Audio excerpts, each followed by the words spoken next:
The metal walls tremble, and the floor vibrates like a drumhead, every quiver passing straight through the small body pressed against the harness.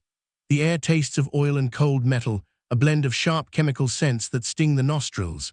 Somewhere beyond the shell of the capsule, engines rumble to life, their distant growl creeping closer with every heartbeat. The animal's chest rises and falls faster, not from understanding what is about to happen, but from pure instinct. Everything in this narrow container is wrong. The straps that cut into fur and skin, the strange mechanical noises, the hard surfaces where once there was earth or straw.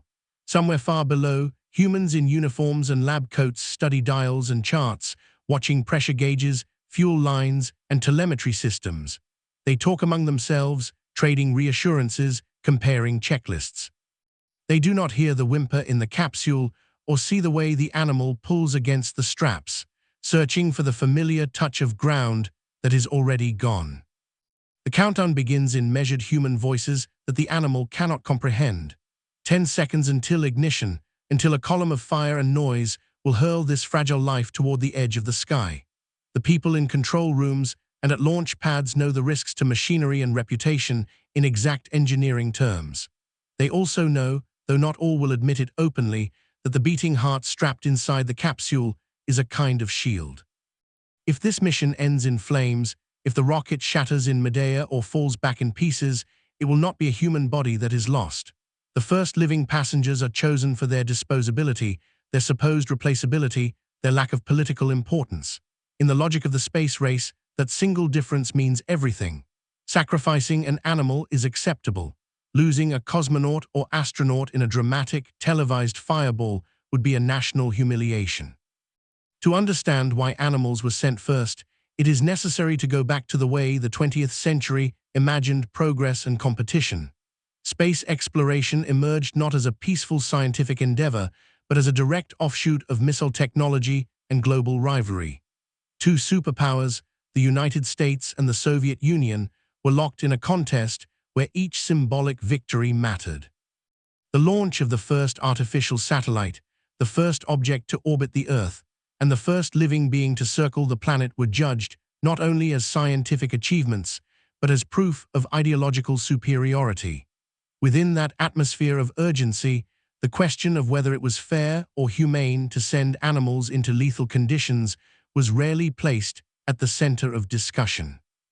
What mattered was whether a rocket could carry a payload, whether systems for life support could theoretically work, and whether human beings might later survive similar treatment if the initial tests did not end in catastrophe. Historical overviews of animals in space describe a steady progression of missions in which different species were chosen to stand in for human physiology and nervous systems, principally because their bodies could reveal how acceleration, weightlessness, and radiation would affect future crews. Scientists and military planners needed information that could not be obtained from ground-based experiments alone. High-altitude flights in airplanes and balloons had already stretched the limits of human endurance, but leaving the atmosphere and entering orbit were untested frontiers. It was not enough to calculate trajectories and stress loads on metal structures. Decision-makers wanted to know whether blood would circulate properly in microgravity, whether breathing would remain regular, whether heart rates would spiral out of control, or whether organs might suffer permanent damage. They wanted to see, in real time, how a mammal's body responded to crushing G-forces at launch and a fall back through the atmosphere at the mission's end. The thought of doing all this first with a human subject carried not only moral concerns, but also practical political risks. Combining fear of failure with the assumption that animals could be used as tools, space agencies turned living creatures into experimental hardware, wired for data, and enclosed in cramped capsules barely large enough for them to move. In this logic, each animal sent up a rocket shaft became both a question and a shield. The question was scientific. Would a living organism survive long enough to deliver usable data, or would stress, heat, and mechanical failure destroy the subject before any conclusions could be drawn? The shield was symbolic. If the worst happened, officials could claim that no human life had been lost, as though the death of a dog, a monkey, or a rodent counted only as a footnote. A short description of early animal missions emphasizes this hierarchy very clearly, showing how animals were deliberately used as stand-ins to protect human lives and national prestige, while exposing them to intense physical and psychological hardship. When the first biological payloads were planned, the rhetoric used in public announcements and internal memos rarely framed the animals as sentient individuals capable of fear and pain. Instead, they were called biological specimens, experimental subjects, or payloads. This distancing language made it easier for officials and engineers to rationalize what they were doing. It is one thing to strap an unnamed payload into a capsule and quite another to confine a breathing, frightened dog or monkey that looks directly into a handler's eyes. In some cases, the animals even had names, sometimes chosen affectionately by technicians, sometimes assigned simply for record keeping. Yet when these missions were justified, the names faded into the background. What remained in the public narrative was the triumph of technology and the abstract idea of life in space, rather than the story of an individual creature whose life had been taken from the streets, the jungle, or the lab, and redirected toward a one-way journey. The Cold War context also played a major role in intensifying the rush. Each side believed the other might claim firsts in space unless missions were planned and launched with remarkable speed. Political leaders demanded milestones that could be showcased to their own citizens and to the world. This pressure filtered downward to engineers, designers, and scientists who were told to make schedules work even when perfection was impossible. Sacrifices would need to be accepted. Under such conditions, the welfare of animals became a secondary concern, often acknowledged in principle but pushed aside by the countdown clock. The animals were never asked whether they would volunteer for these missions. Their consent was assumed, or more accurately, ignored. Despite the rhetoric of scientific necessity, many aspects of the early animal flights reveal an uncomfortable mix of curiosity, bravado, and callousness. The experiments were often designed to test hardware more than to protect the subjects. Harnesses and capsules were built primarily to survive launch forces and the vacuum of space. Life support systems were developed to keep oxygen and pressure within survivable ranges, but contingencies for real comfort, freedom of movement, or psychological well-being were almost non-existent. Even the return to Earth, when planned at all, was treated as another engineering challenge, not as the recovery of a living being entitled to a gentle landing. Rough impacts, dangerous parachute systems, and limited retrieval capabilities meant that many animals died on impact or soon afterward, long before anyone could fully assess the long-term effects of their journeys. Over time, the pattern of these missions forms a grim narrative. Animals were repeatedly sent into environments they could not possibly understand, strapped tightly into place, and subjected to roaring noise, violent shaking, and massive acceleration. They were exposed to microgravity that disoriented their sense of up and down, and to isolation that cut them off from any familiar surroundings. Monitoring equipment was often invasive. Electrodes were attached to skin or implanted, sensors watched heart and breathing rates, and in some cases surgical procedures were performed before flight, leaving the animals to endure both the trauma of surgery and the stress of launch. Historical summaries point out that while some of these measures expanded knowledge about how bodies behave in space, they did so at the cost of repeated suffering for creatures that had no stake in the geopolitical struggles driving the race toward orbit. Yet the story is not one of simple villainy. Many of the individuals who worked directly with the animals felt genuine affection and guilt. Handlers spent weeks or months training them, feeding them, and coaxing them through simulations in centrifuges and mock capsules. They learned the quirks of each subject, the way one dog might wag its tail when a particular technician entered the room, or the way a monkey might cling more tightly during loud noises. On the day of a launch, some handlers reportedly cried or could not bear to watch, knowing that their small companions were unlikely to return alive. Still, the institutional machinery moved forward. Orders were followed, rockets were fueled, and countdowns continued. Personal sorrow was simply one more unmeasured cost, hidden behind official photographs of smiling mission controllers. Animals were chosen for spaceflight not only because they could serve as proxies for humans, but also because their bodies offered certain practical advantages. Small creatures, such as rodents and insects, took up little room and could be housed in compact containers. They could be flown in groups, providing scientists with multiple data points in a single mission. Larger animals, such as dogs and monkeys, were valuable because their cardiovascular systems and nervous systems more closely resembled those of humans. Medical researchers believed that their responses to acceleration, pressure changes, and weightlessness would map more directly onto what future astronauts might experience. This utilitarian logic, rooted in comparisons of anatomy and physiology, turned diversity of life into a menu of test platforms, where species were selected not for their intrinsic worth, but for their similarity or dissimilarity to the human model. Space agencies framed these missions as necessary steps toward a grand human future among the stars. The narrative went something like this. In order to protect human explorers and avoid tragic accidents, it was essential to test rockets and capsules with animals first. If an animal survived, that survival would prove a particular design or life support system safe enough for eventual human use. If the animal died, engineers would adjust the system, treating the loss as data. This reasoning allowed each animal flight to be cast as a heroic sacrifice in service of human progress, even though the animal itself had no choice and received no posthumous recognition beyond brief news mentions or commemorative stamps.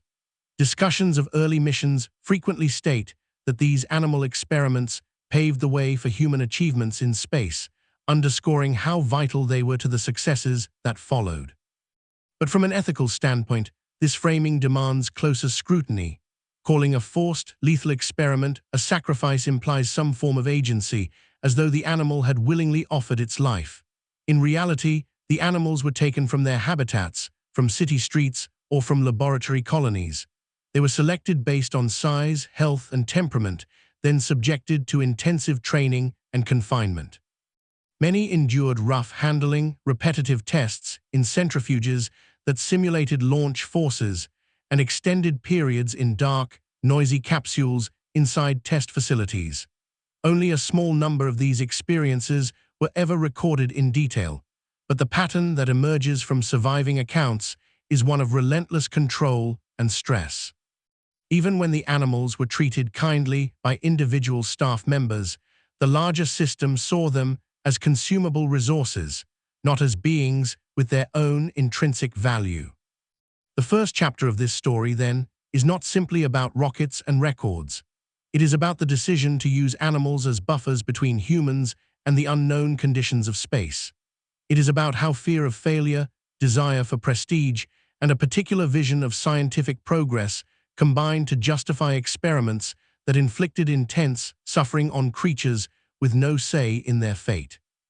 Before the famous names of Laika, Ham, or the later laboratory mice aboard orbiting stations, there were unnamed and little-remembered beings who rode the first violent arcs out of the atmosphere. Their brief and terrifying journeys established a template that would be repeated, refined, and expanded over the decades to come. To follow the story from Laika to modern lab mice is to trace 70 years of choices in which animal bodies were repeatedly offered up as the price of moving human feet a little farther off the ground. Chapter 2: The Pioneer Animals, Fruit Flies, Monkeys, and V2 Rockets.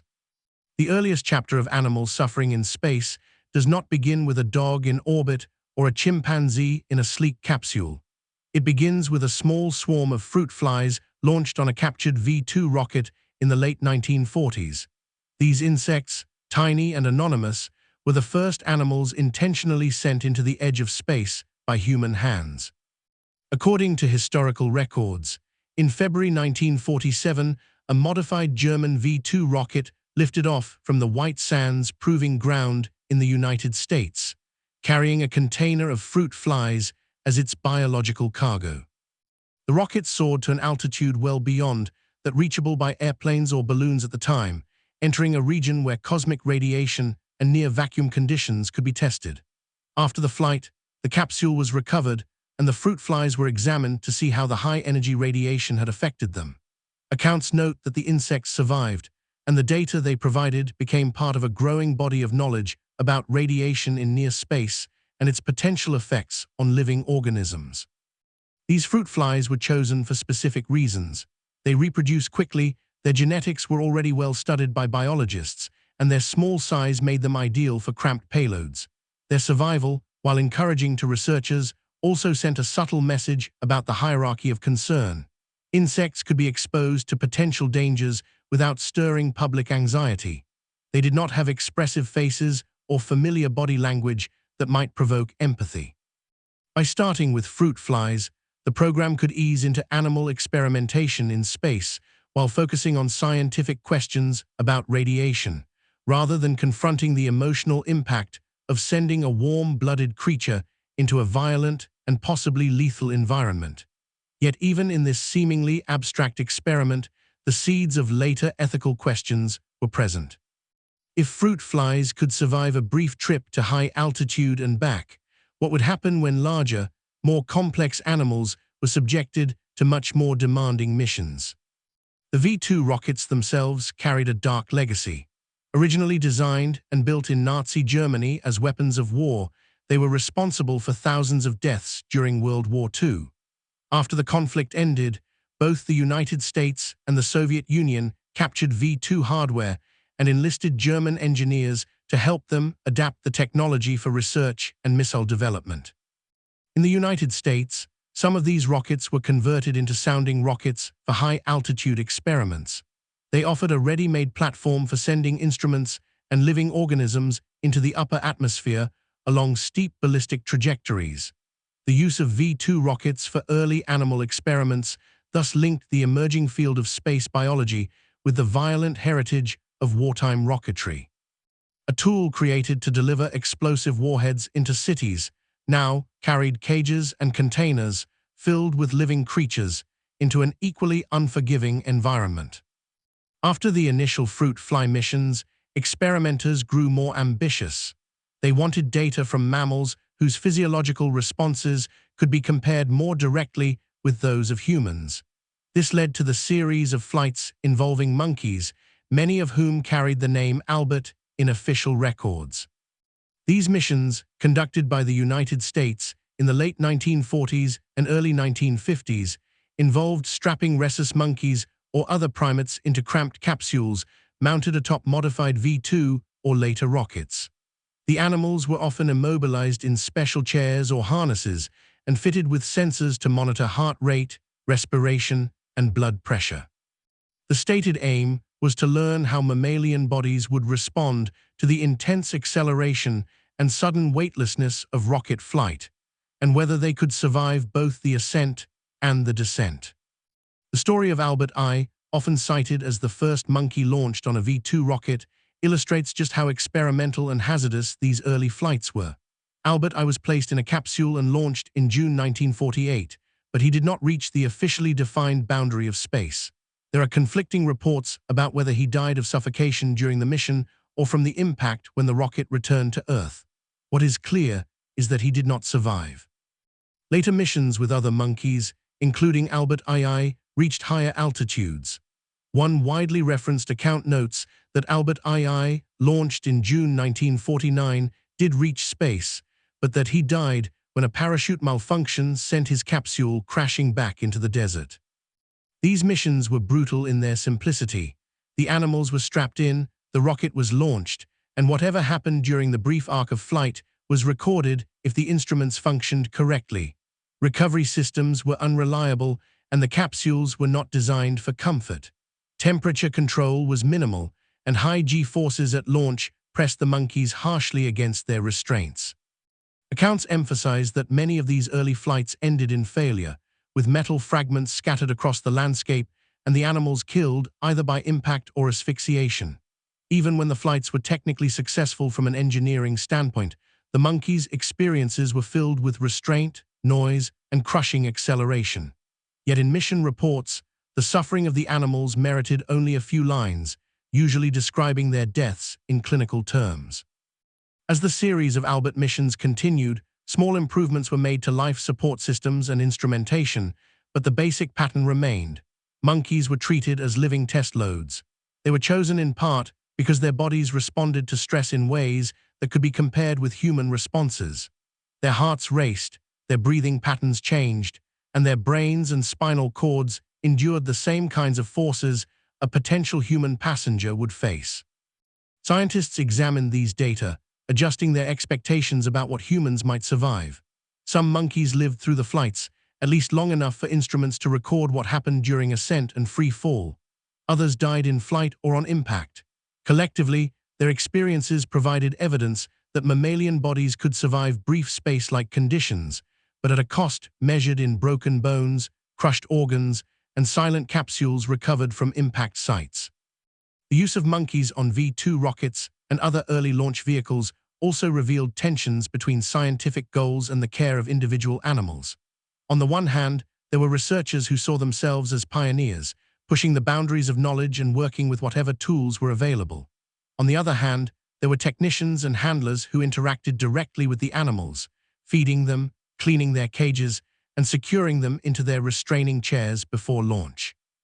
For those who spent time with the monkeys, it was impossible not to notice their expressions of fear or distress.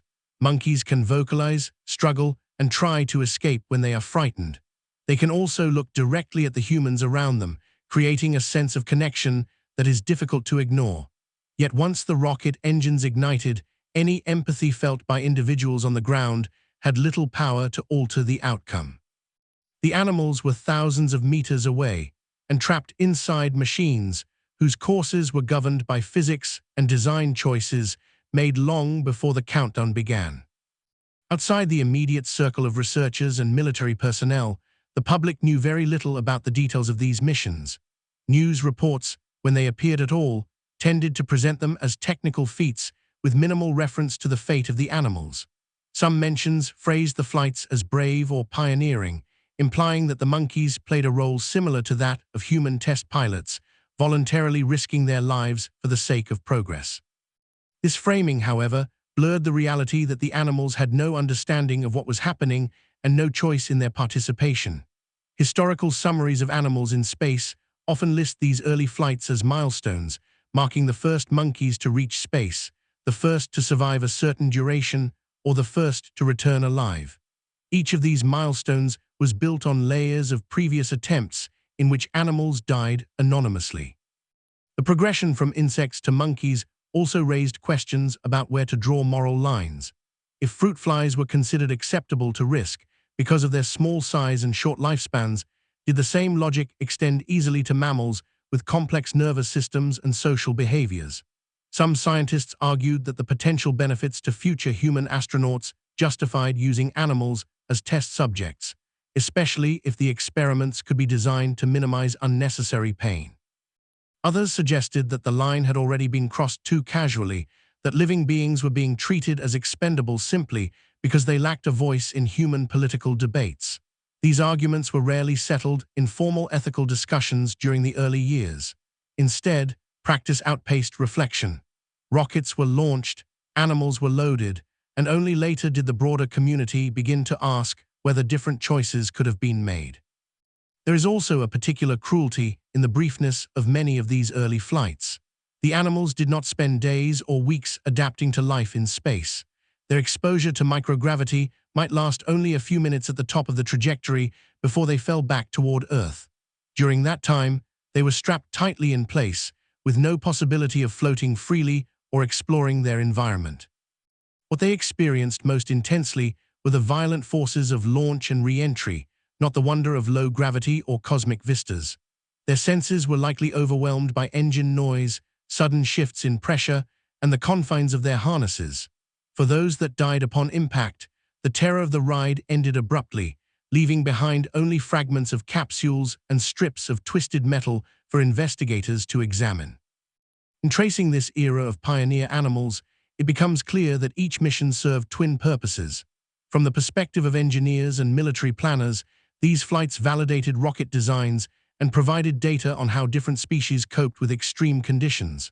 From the perspective of the animals, though, they were episodes of forced confinement and extreme stress, culminating in either a violent death or a rough recovery followed by further invasive study.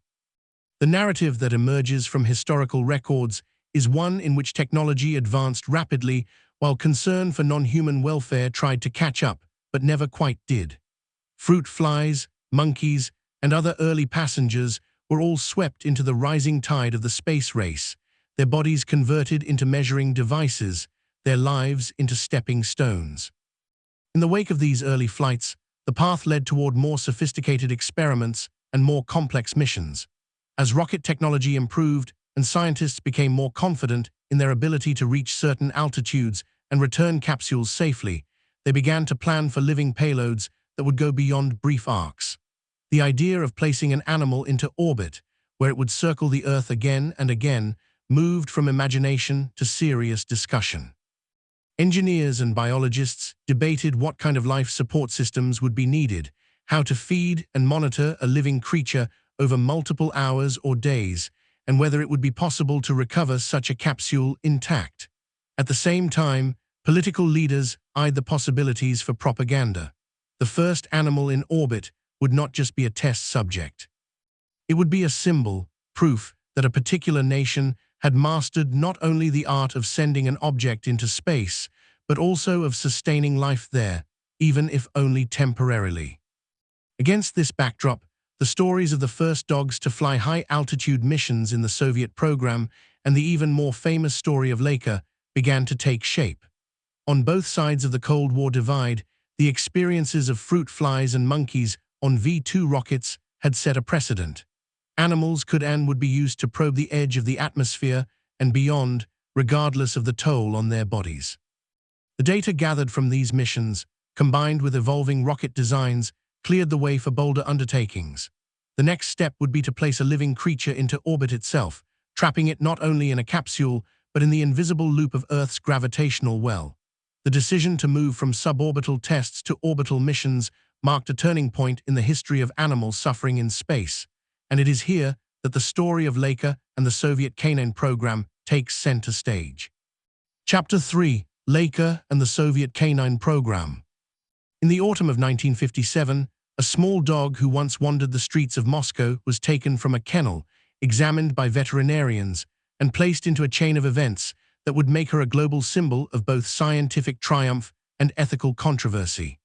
Laika, the dog who would become the first animal to orbit the Earth, began her life as a stray, living amid the noise and chaos of a growing Soviet city.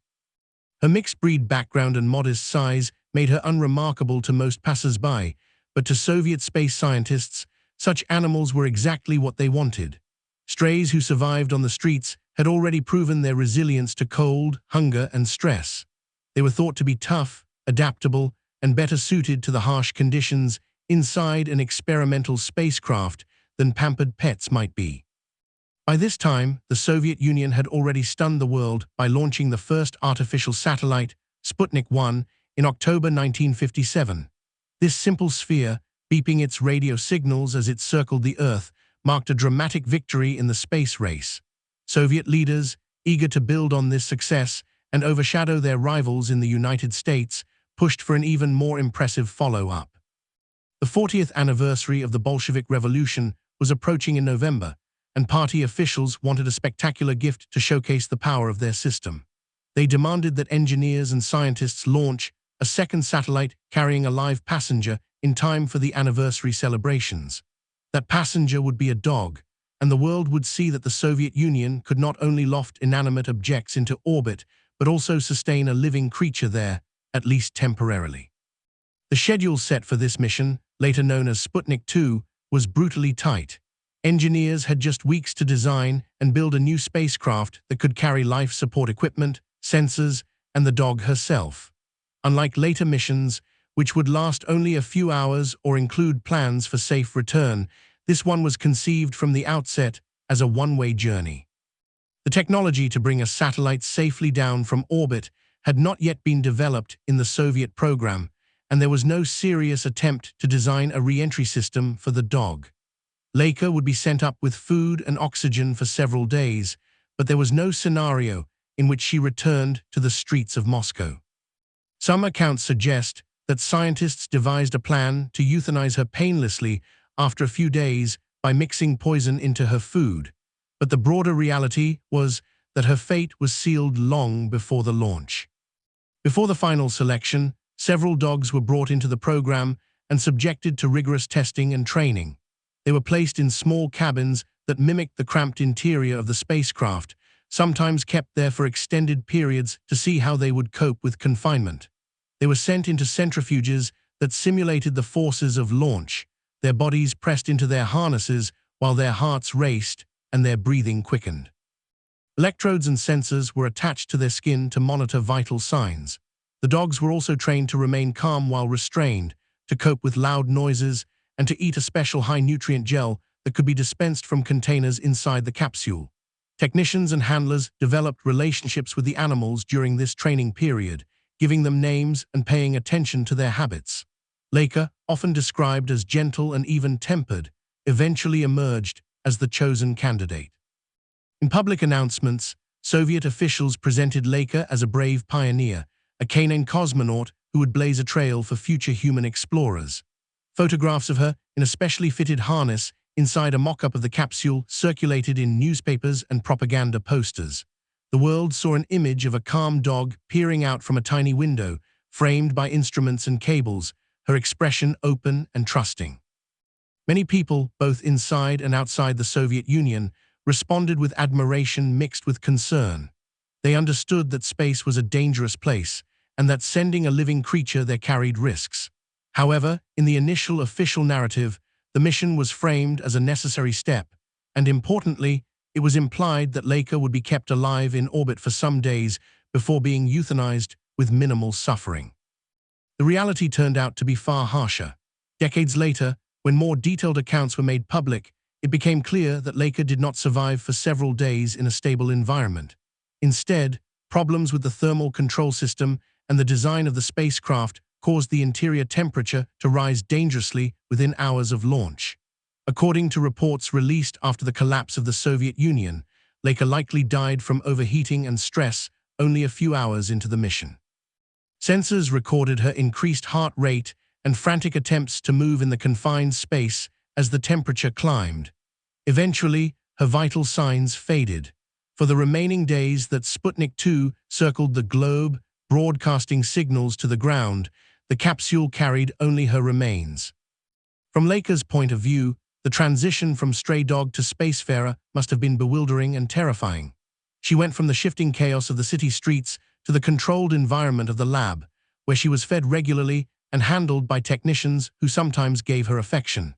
Then she was subjected to tests that no ordinary dog would experience, including simulated rocket launches and long periods locked in tiny enclosures. On the day of the actual mission, she would have been placed into the real Sputnik 2 capsule, her body secured in a harness that allowed only minimal movement. As the rocket engines ignited and the spacecraft lifted off from the Baikonur Cosmodrome, the noise and force would have overwhelmed any previous training experiences. Her body was crushed back into the couch by several times her normal weight, her ears assaulted by the roar of engines, her surroundings vibrating as the craft punched through the atmosphere. Once in orbit, her weight would vanish, replaced by a strange floating sensation, but the harness allowed little room for movement, and the rising temperature quickly changed any possibility of adaptation into a fight for breath. The Soviet Canine Program did not begin or end with Laika. Before her, other dogs had been sent on high-altitude and suborbital flights to test systems and gather biomedical information. Some of these dogs survived and were recovered, providing valuable data on how their bodies had coped with acceleration, pressure changes, and brief periods of weightlessness. After Laika's mission, additional dogs were launched on flights that increasingly focused on safe return, with some eventually surviving orbital missions and landing back on Earth. These later successes demonstrated that it was technically possible to send a living animal to orbit and bring it home alive, paving the way for human spaceflight. However, Laika's flight occupied a unique, tragic place in this progression.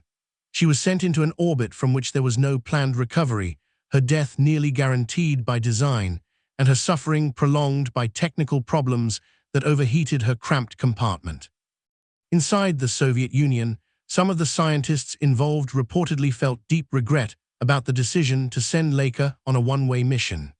Years later, one of the researchers associated with the project expressed remorse, acknowledging that there had been no real chance of bringing her back, and that the rush to meet the political deadline had come at the expense of ethical considerations. These retrospective admissions suggest that even within the system that orchestrated the mission, there were voices that recognized the moral cost. At the time, however, those doubts remained largely private. The official narrative emphasized the achievement, not the suffering.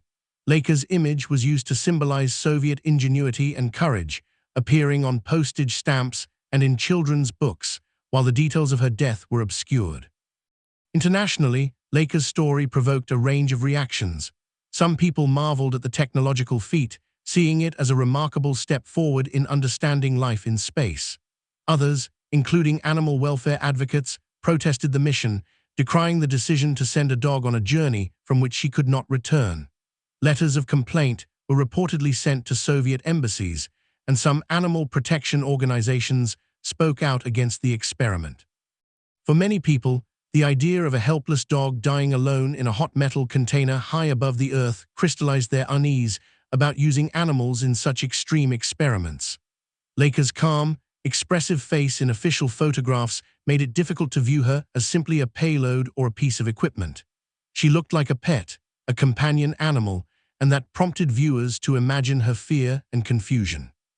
Yet the mission also achieved what Soviet leaders wanted in strategic terms. It demonstrated to the world that the Soviet Union could put a living creature into orbit and sustain life there, at least briefly. It reinforced the image of Soviet technological prowess at a time when the space race was rapidly accelerating. In the United States and elsewhere, Laika's mission spurred efforts to catch up and surpass these milestones. Thus, while Laika herself died in isolation, her flight intensified the broader competition that would lead to human spaceflight, and indirectly to many more animal experiments on both sides of the Cold War divide. Laika's story has endured because it sits at the intersection of scientific ambition, political theater, and animal suffering. On one hand, without early animal experiments, including Laika's flight, space agencies might have faced even greater uncertainty when sending humans into orbit. On the other hand, the way her mission was planned and executed reveals how easily the suffering of an individual animal can be sidelined when set against grand narratives of progress and national pride.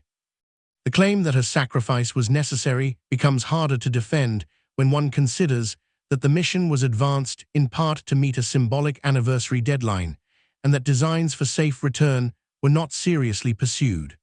Her experience serves as an early and powerful example of how animals in space were treated as tools whose well-being could be traded for data and prestige. Over the decades, Laika has been remembered in many ways. Monuments have been erected in her honor, including a statue in Moscow that depicts her poised atop a rocket, gazing upward. She appears in documentaries, books, and artworks that re-examine the history of the space program from the perspective of the animals who were part of it. These acts of remembrance acknowledge her not only as a historical figure, but also as a victim. Modern discussions of animals in space often begin with Laika, using her story to introduce questions about consent, necessity, and the limits of acceptable risk in scientific research involving non-human subjects. Historical and educational materials produced by agencies and institutions discuss her as the first animal in orbit, emphasizing that her mission provided information on how a living organism responded to spaceflight, but they also note the controversy over her fate and the ethical debates that followed. The broader Soviet Canine Program also illustrates how systematic the use of animals in space became. Dogs were selected, trained, and flown not as isolated curiosities, but as part of a structured effort to map the effects of rocket flight and orbital conditions on living bodies. In some cases, dogs flew multiple missions, surviving launches and landings and returning again to test new configurations. This repetition underscores the industrial quality of the enterprise. Lives were cycled through the program, each one offering more data. While some dogs were celebrated in the Soviet Union for their roles in successful missions, many others remained largely unknown outside specialized circles. Laika's fame, in a sense, is the exception that proves the rule. Most of the animals who suffered and died in space programs around the world did so in near anonymity.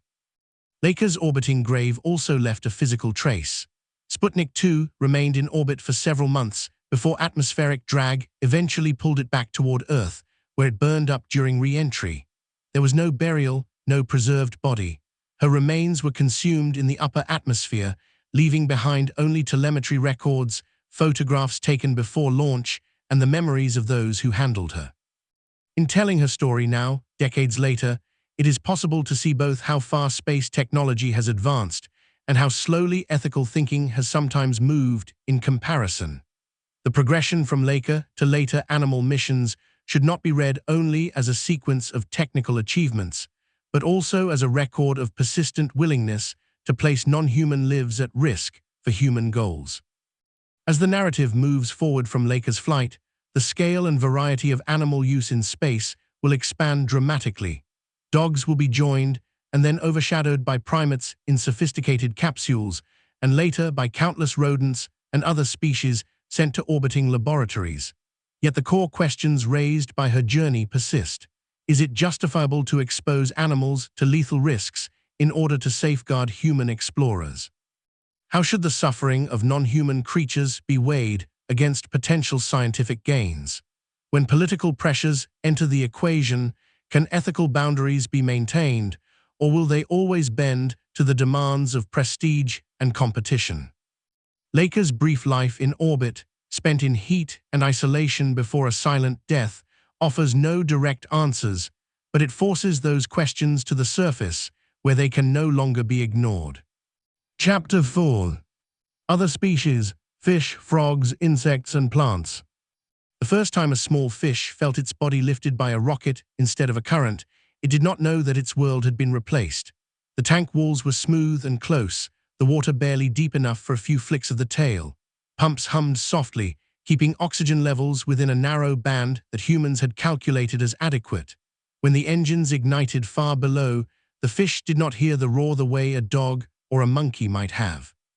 Instead, it sensed the violent vibration transmitted through the water, the way every muscle fiber had to fight to keep its body aligned as acceleration pulled liquid and flesh downward at once.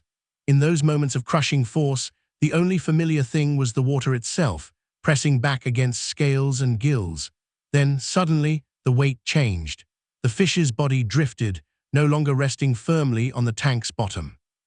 Its attempts to swim up or down met only confusion, as the usual cues of gravity vanished and the tank turned into a volume of disorienting, directionless suspension. For many species, this was exactly why they were chosen. Small aquatic animals like fish and amphibian tadpoles offered scientists a chance to watch how developing bodies responded to microgravity in real time. Transparent or semi-transparent tissues made it easier to see how bones formed, how inner ears adjusted to new patterns of motion, how hearts beat when down no longer meant anything. Insects, with their short life cycles and well-mapped genetics, became tools for studying radiation, reproduction, and behavior over multiple generations in orbit. Plants, grown in trays and small growth chambers, revealed how roots searched for direction when gravity's guidance was removed, and how leaves unfolded in unfamiliar light-dark cycles. In each case, the species was selected not for its own sake, but because it answered a particular technical question efficiently. How does this type of body cope with an environment humans might one day inhabit for months or years? The small scale of these organisms made it easy to treat their discomfort as negligible. A fish thrashing in a narrow tank during launch did not make the same emotional impact as a dog whining in a harness. A frog embryo spinning gently in a vial as the spacecraft rolled seemed far removed from any human experience of vertigo.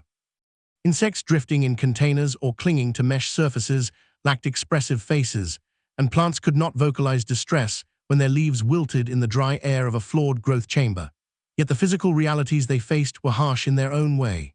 Launch vibrations shook delicate structures, potentially damaging sensory organs or developing tissues. Temperature swings and lighting anomalies could stress bodies that had evolved under steady cycles of day and night. In cramped habitats, water quality sometimes deteriorated quickly, leaving fish gasping at the surface or invertebrates struggling in contaminated mediums. These events were usually recorded as anomalies in data logs rather than as individual episodes of suffering. Among the fish flown to orbit, Medaka and zebrafish became favorites. Medaka, small Japanese rice fish, had already been used extensively in ground-based research on development and genetics. Their embryos are transparent, making it easy to watch organs forming and cells dividing under a microscope. When carried to the International Space Station in specially designed aquatic habitat modules, they provided scientists with continuous visual access to how vertebrate development proceeded in microgravity. Researchers observed changes in the way embryos oriented themselves, how their otoliths, tiny calcium structures in the inner ear that normally sense gravity, formed differently or functioned abnormally when weight cues disappeared. Some fish born in space exhibited looping behavior, swimming in circles rather than in straight lines, a sign that their vestibular systems had developed without the guiding influence of a consistent gravitational field. Zebrafish followed a similar trajectory. Their rapid reproduction and well-understood genome made them ideal for multi-generation studies. Scientists asked whether fish could complete their entire life cycle in space, from fertilized egg to sexually mature adult capable of producing offspring. Early experiments suggested that while embryos could hatch and juveniles could grow, the absence of gravity introduced subtle disruptions. Bone formation slowed in some individuals. Gene expression patterns shifted in ways that suggested chronic stress. Behavioral tests revealed that fish raised in microgravity struggled to perform tasks that ground-based controls handled easily, pointing to neurological or sensory deficits that might take weeks or months to manifest fully. Frogs entered the story through different doors. Japanese tree frogs flew aboard the Soviet space station Mir in 1990 as part of the FRIS experiment, marking a milestone for Japanese spacelife science. These small amphibians, chosen for their hardiness and well-studied physiology, spent 8 days in orbit while researchers monitored their cardiovascular responses and inner ear function. The frogs were housed in small individual chambers with limited room to move, their bodies held in place by mesh or padded restraints to prevent them from drifting into equipment or injuring themselves during sudden movements. Telemetry systems tracked their heart rates, which spiked during launch and remained elevated for days afterward, a physiological signature of sustained stress. When the mission ended and the frogs returned to Earth, dissections revealed cellular changes in their inner ears and muscles that paralleled findings from mammalian studies, suggesting that even cold-blooded vertebrates were not immune to the damaging effects of prolonged weightlessness. Other frog experiments used embryos rather than adults. Xenopus levis, the African clawed frog, became a standard model for developmental biology in space. Fertilized eggs were launched in small containers filled with water and preservative, timed so that key stages of development, neural tube formation, limb budding, organ differentiation, occurred while the capsule orbited. Researchers could then freeze or chemically fix the embryos at precise intervals, creating a timeline of how gravity's absence altered the choreography of growth. Some embryos developed normally or nearly so. Others showed malformations, kinked spines, asymmetrical limbs, or brains that failed to fold correctly. These abnormalities were rarely discussed in terms of the individual organism's experiences. But they pointed to a fundamental truth. The environment of microgravity, far from being neutral, imposed stresses that disrupted even the most ancient and robust developmental programs. Insects brought a different set of advantages and vulnerabilities. Fruit flies, Drosophila melanogaster, had been the first animals intentionally sent to the edge of space in 1947, and they continued to appear in payload manifests for decades. Their short lifespan, just a few weeks from egg to adult, meant that multiple generations could be observed during a single mission. Scientists tracked how radiation affected mutation rates, how muscle and heart tissues atrophied in weightlessness, and whether behavior patterns like mating displays or feeding remained intact when spatial orientation cues vanished. Results were mixed. Some flies completed normal development, emerging from pupae with fully functional wings and legs.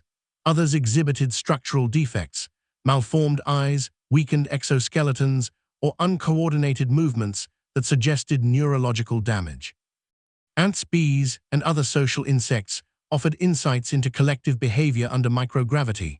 Experiments on the ISS revealed that ants, known for their ability to coordinate complex tasks on Earth, struggled to maintain organized trails or build coherent nest structures when gravity no longer anchored their movements. Instead of moving in orderly lines along surfaces, they drifted and tumbled, repeatedly losing contact with the walls of their enclosures. Over time, some colonies adapted, learning to anchor themselves more firmly with their legs and mandibles, but the initial period of confusion was marked by frantic, disorganized activity, a behavioral signature of stress that was measured but rarely framed as suffering. Mealworms, house crickets, and other edible insects entered space research for a different reason: their potential as food sources for long-duration missions. The European Space Agency and other organizations explored whether these protein-rich invertebrates could be farmed in orbit, converting waste products and plant matter into edible biomass for astronauts. Experiments tested survival rates, growth rates, and reproductive success in microgravity. Some species thrived, while others struggled with molting, mating, or larval development. The logic behind these studies was straightforward and utilitarian. If humans were to establish permanent habitats in space, they would need sustainable food supplies, and insects represented an efficient conversion pathway. Yet this framing left little room to ask what the insects themselves experienced during confinement, launch, and exposure to an alien environment. Their bodies were treated as biological machines, evaluated solely on their ability to produce protein and nutrients under conditions no insect had evolved to withstand. Water bears, tardigrades, became icons of extremophile resilience when they survived direct exposure to the vacuum of space during ESA's 2007 experiment. These microscopic invertebrates, capable of entering a desiccated, suspended animation state, were placed outside the ISS in sealed containers and exposed to cosmic radiation, ultraviolet light, and near-absolute zero temperatures for days. When brought back inside and rehydrated, many resumed normal activity, a feat that captured public imagination and scientific interest. Media coverage often framed tardigrades as indestructible, but the experiments revealed subtler truths. Survival rates varied. Some individuals showed reduced fertility or lifespan after exposure, and the stress of desiccation and revival was itself a physiological ordeal. The narrative of resilience, while accurate in a narrow sense, obscured the fact that even the hardiest organisms paid a biological cost for their time in the void. Plants rounded out the menagerie of non-mammalian space travelers. Early experiments sent seeds into orbit to test whether radiation or weightlessness would induce genetic mutations. Later missions grew small plants, Arabidopsis, wheat seedlings, lettuce, in specialized chambers that controlled light, temperature, and humidity. Researchers wanted to know whether roots would still grow down and shoots up in the absence of gravity's cues. The answer was complex. Roots, guided by moisture gradients and chemical signals, in addition to gravity, often grew in chaotic spirals or failed to anchor themselves properly. Shoots reached toward light sources, but sometimes twisted or bent unpredictably. These abnormal growth patterns were not painful in the way an animal's broken bone might be, but they represented fundamental disruptions to the plant's ability to orient itself and allocate resources efficiently. In a closed environment like a spacecraft, a plant that cannot root properly or that wastes energy on disordered growth becomes a failing system rather than a thriving organism. Ethical discussions rarely focused on these lower animals and plants. When public debates arose about animals in space, attention drifted naturally toward mammals, especially those that resembled humans or that could evoke empathy through expressive faces and behaviors. The quiet presence of fish, frogs, insects, and plants in payload lists did not provoke the same outrage. Official language reinforced this hierarchy. Reports spoke of model organisms, payload mass, and sample return, not of confusion or distress.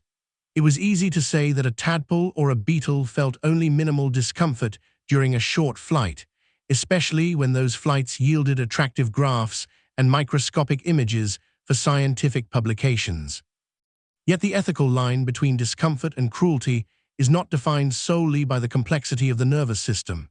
It also depends on the degree of control humans exert and the extent to which they design experiments that prioritize data over the quality of the subject's brief life.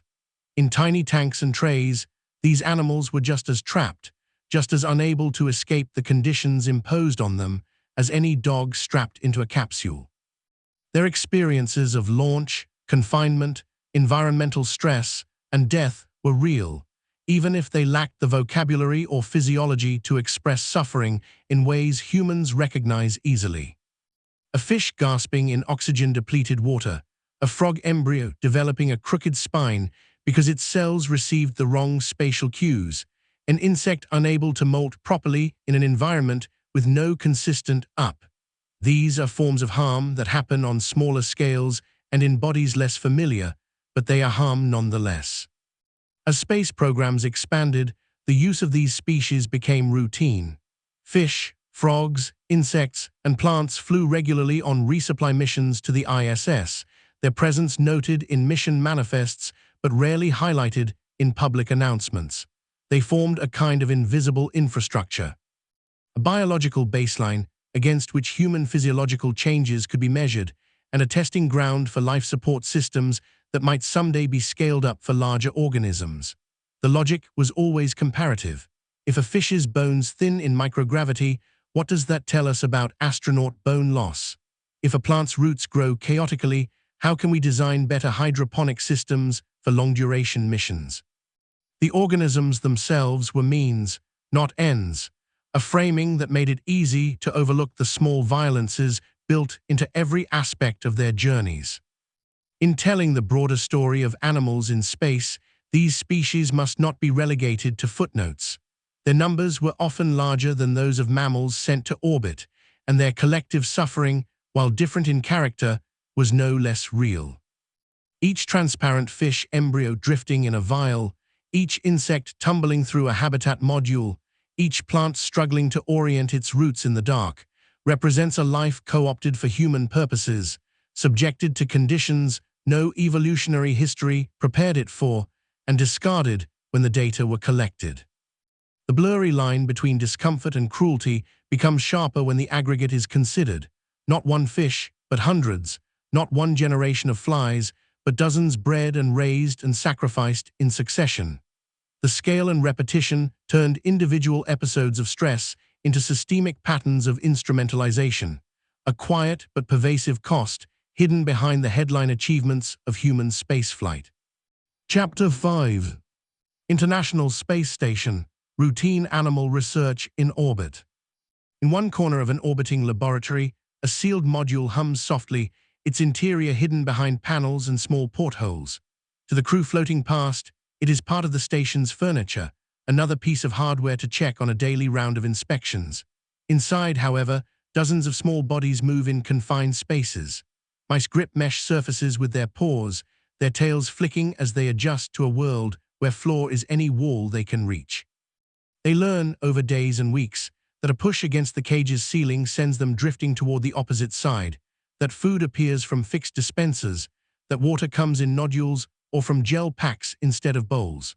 Their days are punctuated not by sunrise and sunset, which sweep past every 90 minutes outside the hull, but by the regular intrusion of gloved hands and the vibration of fans and pumps that never fall completely silent. The International Space Station transformed animal research from a series of brief, dramatic missions into a continuous background activity. Instead of isolated flights with a handful of subjects, the station enabled supply lines that sent animals up regularly as part of scheduled cargo deliveries. Rodents, small fish, and other species arrived packed in specialized habitats designed to be plugged into the station's power and ventilation systems. Experiments ran for weeks or months, collecting data on how bones thinned, muscles weakened, and organs adapted when they never had to resist gravity's pull. When one group of animals completed a study, another could follow on a later cargo ship, turning the station into a long-term node in an ongoing chain of biological research. For mission planners and scientists, this continuity was a triumph of logistics and design, a way to turn low Earth orbit into a laboratory that never closed. From the animals' perspective, the normalization of their presence meant that their lives became components in a routine schedule. The journey began on Earth in breeding facilities or laboratory colonies, where individuals were selected according to strict criteria of age, health, and genetic background. They were loaded into transport containers, transporter units capable of housing up to 20 mice or 12 rats for journeys lasting up to 10 days, and installed in rocket fairings where their habitats were sealed hours before liftoff. During ascent, they experienced the same crushing acceleration and noise that earlier animals had endured, though now buffered by more sophisticated shock mounts and life support systems. The transporter units provided food, water, ventilation, and waste management, but the mice inside had no control over their environment and no way to escape the forces pressing their bodies into the padded walls of their compartments. Once docked with the station, the animals were transferred to habitat units, larger enclosures capable of supporting 10 mice or 6 rats for up to 90 days. These habitats featured wire mesh walls that allowed the rodents to grip and move in 3 dimensions, LED lighting systems that simulated day-night cycles, and infrared cameras for continuous monitoring. Automated feeders dispensed pellets or gel-based food, and water was delivered through valve systems adapted for microgravity. Temperature and humidity were controlled within narrow ranges, and filters scrubbed the air to minimize odors and particulates. From an engineering standpoint, the rodent habitat represented a significant achievement, a self-contained, life-sustaining environment that could operate for months with minimal crew intervention. For the mice, however, the habitat was a cage in orbit. The wire mesh walls, while functional, provided no soft surfaces or nesting materials. The automated systems delivered food and water on fixed schedules, with no accommodation for individual preferences or behavioral rhythms. The lighting cycled every 12 hours regardless of whether the mice had adapted to the station's rapid orbital day-night transitions, and the constant hum of fans and pumps created a background noise that never ceased. Over time, the mice developed strategies for moving in microgravity, anchoring with their tails, gripping mesh with all 4 paws, propelling themselves in controlled arcs. But the initial days were marked by frantic, disoriented activity. Video footage from early rodent research missions showed mice tumbling, bouncing off walls, and struggling to reach food or water sources, their movements uncoordinated and their stress levels, as measured by heart rate and corticosterone markers, significantly elevated. Behavioral adaptations emerged over the first week. Mice learned to navigate the habitat more efficiently, to grip surfaces firmly, and to coordinate their movements with those of cagemates. Some even began to exhibit behaviors that had no ground-based equivalent, running laps around the interior perimeter of the habitat in a coordinated group, a kind of collective exercise that researchers dubbed race tracking. This activity, while intriguing from a behavioral standpoint, also raised questions.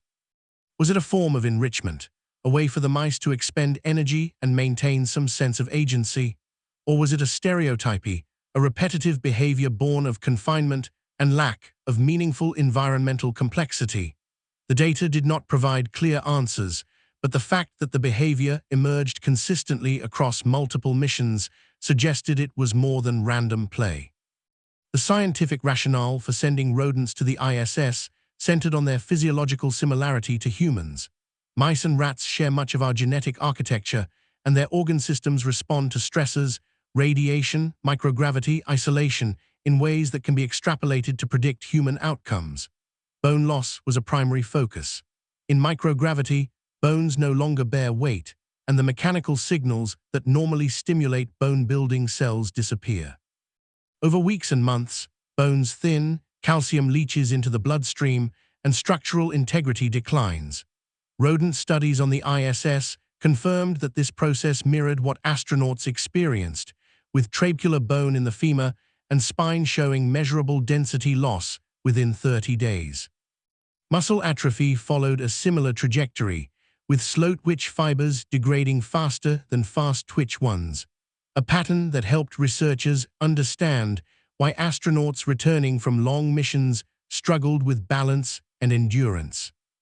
Other experiments examined immune system function, cardiovascular adaptation, and neurological changes. Spaceflight appeared to suppress certain immune responses, making organisms more vulnerable to infection and slowing wound healing. Heart tissue showed signs of atrophy.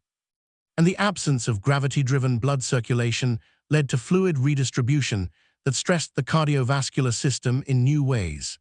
In the brain, changes in gene expression suggested that neurons and glial cells were adapting to an environment without the usual spatial orientation cues, potentially affecting memory, cognition, and emotional regulation.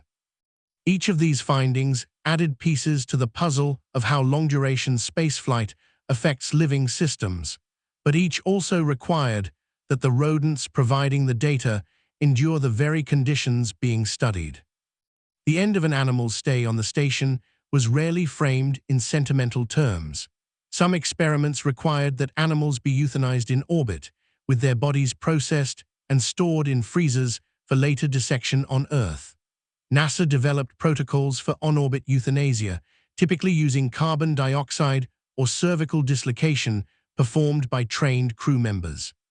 Tissues were harvested within minutes to hours of death, following strict timelines designed to preserve RNA, protein, and cellular structures before post-mortem degradation could obscure spaceflight-induced changes.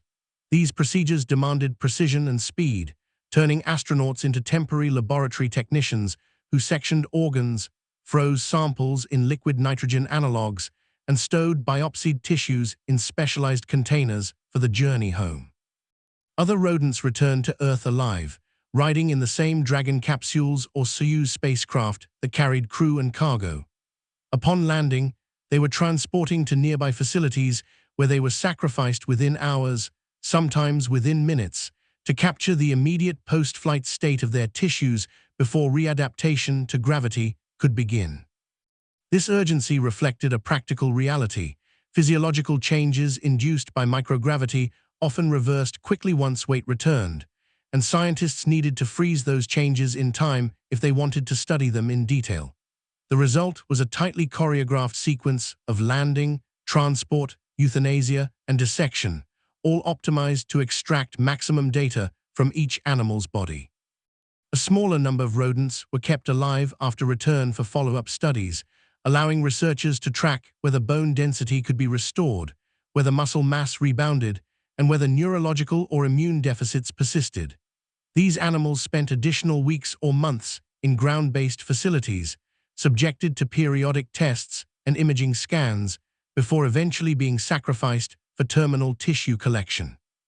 From selection in a breeding colony to final dissection, their lives were structured entirely around human research needs, with no phase offering freedom, comfort, or an existence beyond the confines of experimental protocols. The logistics of supporting animals on the ISS were complex and resource-intensive. Each rodent habitat required power, ventilation, waste management, and crew time for daily checks and periodic cleanings. Food and water had to be resupplied regularly, and malfunctioning hardware, a jammed feeder, a leaking water valve, a failed ventilation fan, could jeopardize an entire experiment and the lives of the animals inside. Mission planners built redundancy into the systems, but failures still occurred. In some cases, animals died prematurely due to equipment problems, environmental stresses, or injuries sustained during handling. These losses were recorded as technical anomalies, their impact measured in terms of missing data points rather than individual suffering. The normalization of animal research on the ISS also changed the cultural and institutional dynamics around animal use in space. During the Cold War, each animal mission was an event, a milestone announced in press releases and commemorated in media coverage. Laika, Ham, and the early Soviet dogs became household names, their stories woven into the larger narrative of space exploration. On the ISS, by contrast, animals became infrastructure.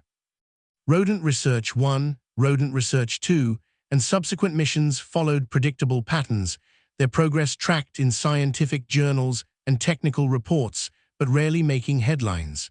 The public grew accustomed to the idea that mice lived and died in orbit as a matter of routine, part of the background hum of activity aboard the station. This invisibility served a function.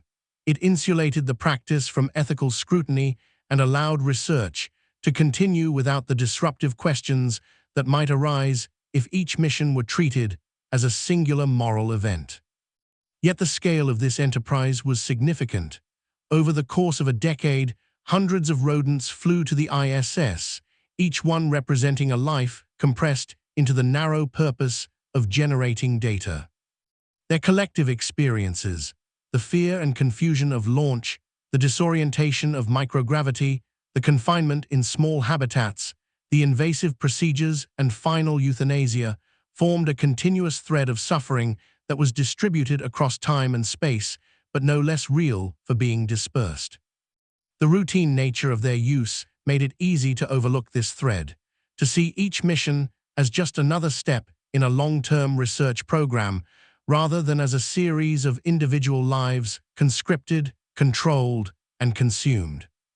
In the broader story of animals in space, the ISS era marks a transition from spectacle to system. The early missions were characterized by drama, risk, and public visibility. Animals flew on experimental rockets, their survival uncertain, their fates often tragic but also singular. The ISS, by contrast, enabled a model of research that was steady, predictable, and largely hidden from view. Animals became part of the station's operational infrastructure, their presence taken for granted, their suffering folded into the everyday routines of orbital science. This normalization, while efficient from a research standpoint, also represented a kind of ethical erosion, the gradual acceptance of animal use as background noise rather than as a practice demanding ongoing moral reflection and justification. Chapter 6. Lab mice and rats in microgravity. The mouse does not understand that its bones are thinning, that calcium is leaching from the hard structures that support its body and drifting into its bloodstream, where it will be filtered by kidneys and excreted.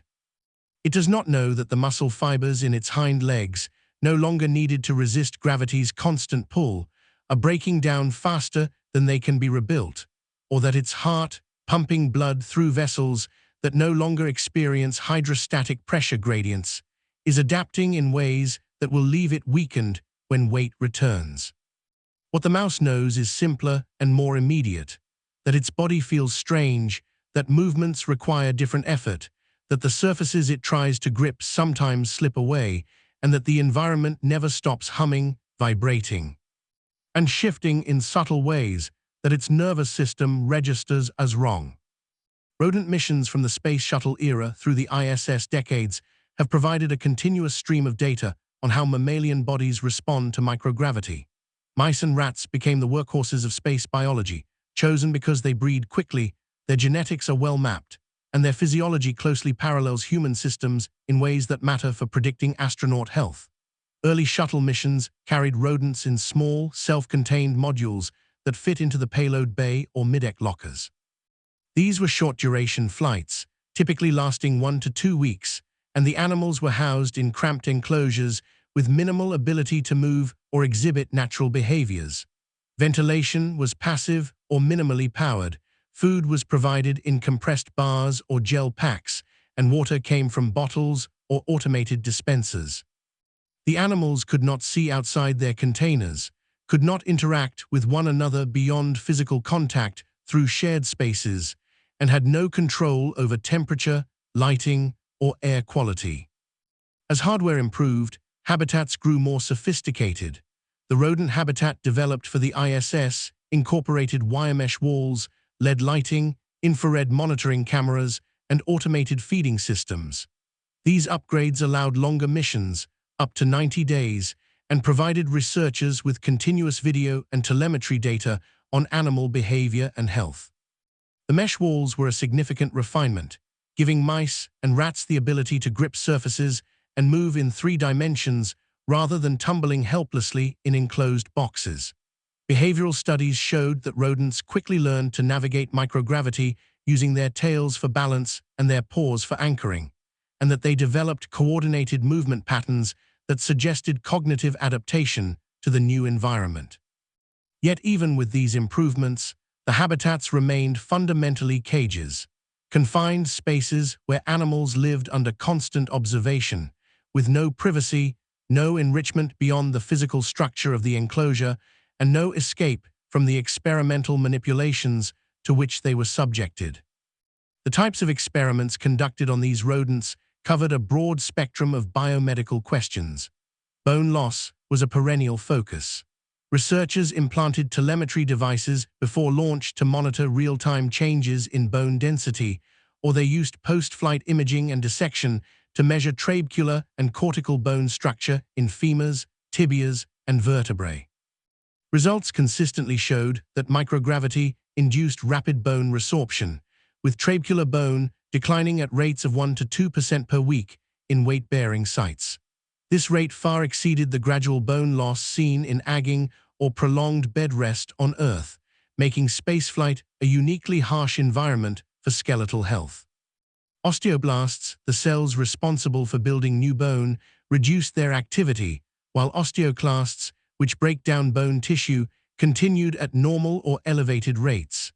The imbalance created a net loss that left bones fragile and prone to fracture. Muscle atrophy followed similar patterns. Without the constant low-level tension of resisting gravity, muscle fibers atrophied, with slow-twitch oxidative fibers degrading faster than fast-twitch glycolytic ones. This selective loss meant that muscles responsible for endurance and posture were hit hardest, a finding that paralleled the weakness astronauts reported in their legs and backs after long missions. Protein degradation pathways were upregulated, muscle stem cells showed reduced proliferation, and the cross-sectional area of muscle fibers shrank measurably within days of reaching orbit. Some experiments tested countermeasures, dietary supplements, pharmaceutical interventions, exercise protocols using miniature treadmills or resistance devices inside the habitat, but results were mixed. Exercise helped, but could not fully prevent the losses, and many interventions introduced their own stressors: forced running on small treadmills, injection of experimental drugs, surgical implantation of stimulating electrodes. Radiation exposure was another major concern. Even in low Earth orbit, cosmic rays and solar particles penetrate spacecraft hulls, delivering doses of ionizing radiation that accumulate over time. Rodents on the ISS received radiation at levels several times higher than on Earth's surface, and experiments tracked how this exposure affected DNA repair mechanisms, cancer risk, and cognitive function. Some studies combined radiation with microgravity to assess synergistic effects, asking whether the two stresses together caused more damage than either alone. Results suggested that they did. Bone loss accelerated, immune suppression deepened, and markers of oxidative stress increased when animals were exposed to both conditions simultaneously. These findings were scientifically valuable, but they also meant that the rodents endured compounded harm, their bodies assaulted by multiple stressors with no possibility of relief. Neuroscience experiments examined how microgravity affected brain structure and function.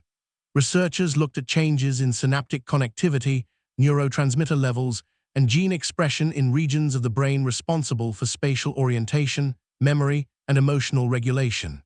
Some rodents were subjected to behavioral tests before and after flight, maze navigation, object recognition, fear conditioning, to assess cognitive deficits. Others were sacrificed in orbit or immediately post-flight, so their brains could be sectioned and analyzed at the cellular level.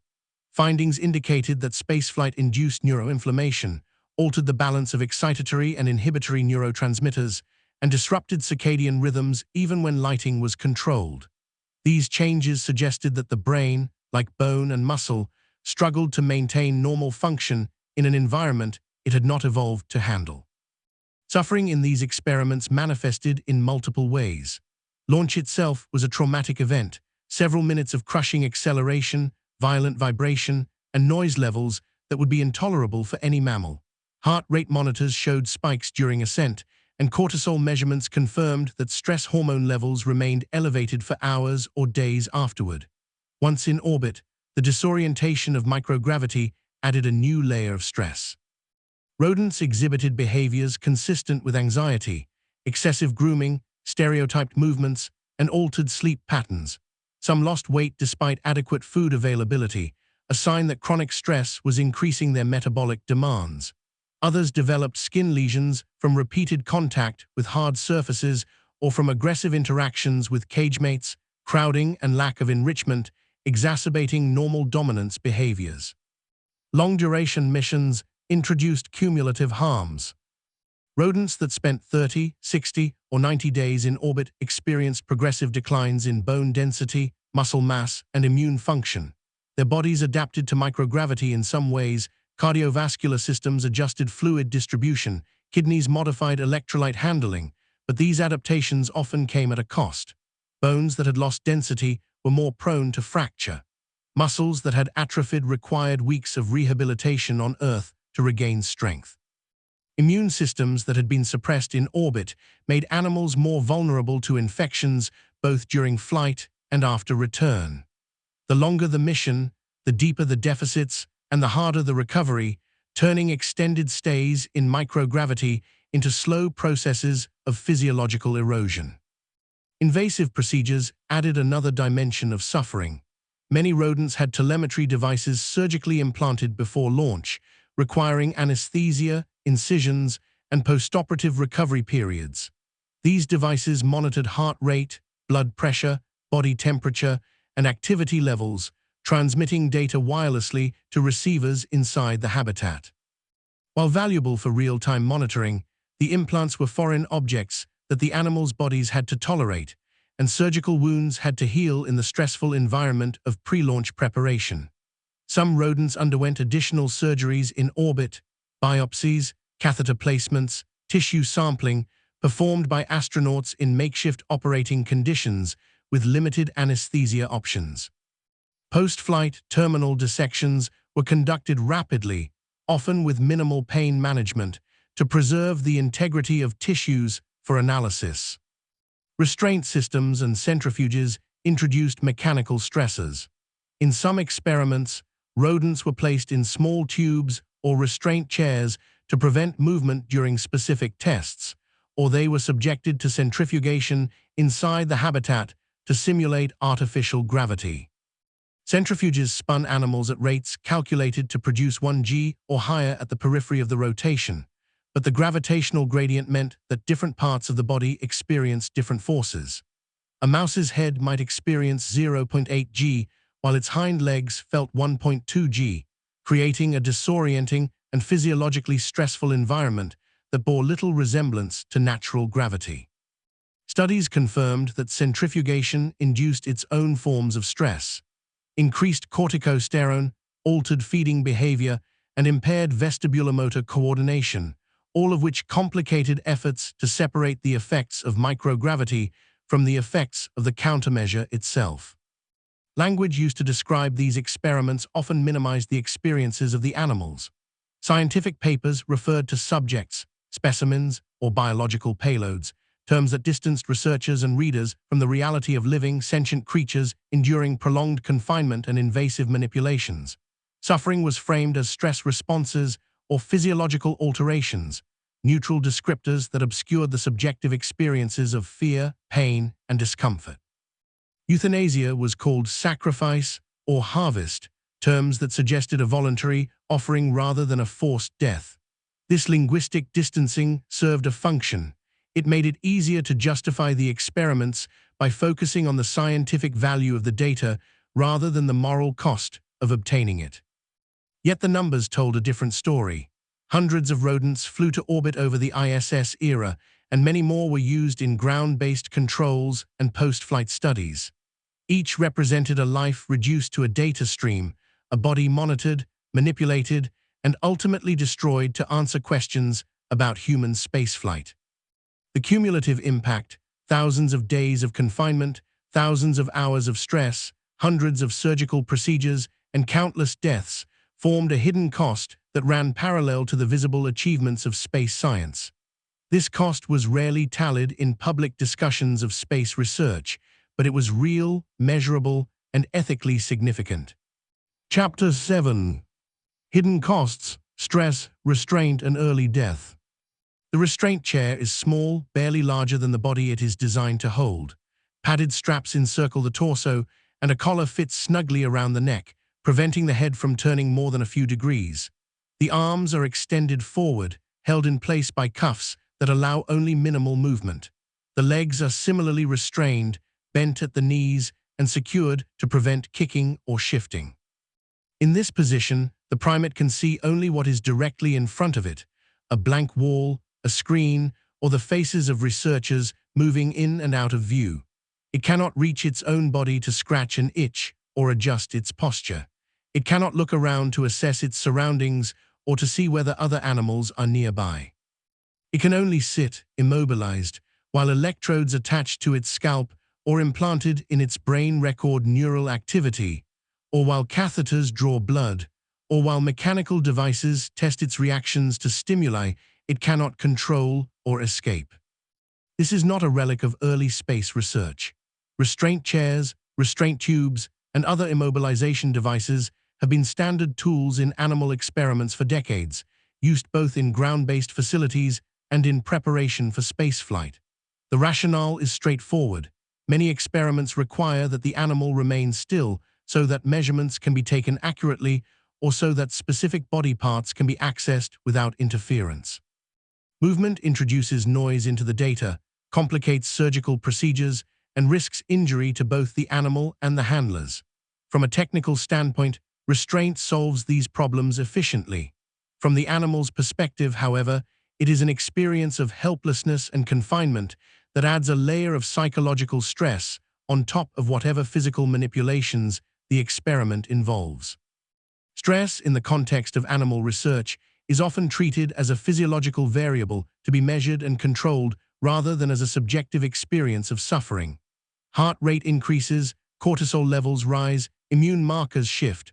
All of these can be quantified and graphed, turned into data points that describe the body's response to adverse conditions. But stress is also fear, anxiety, and distress. It is the state of an animal that does not understand why it is confined, that cannot predict when the confinement will end, and that has no agency to change its situation.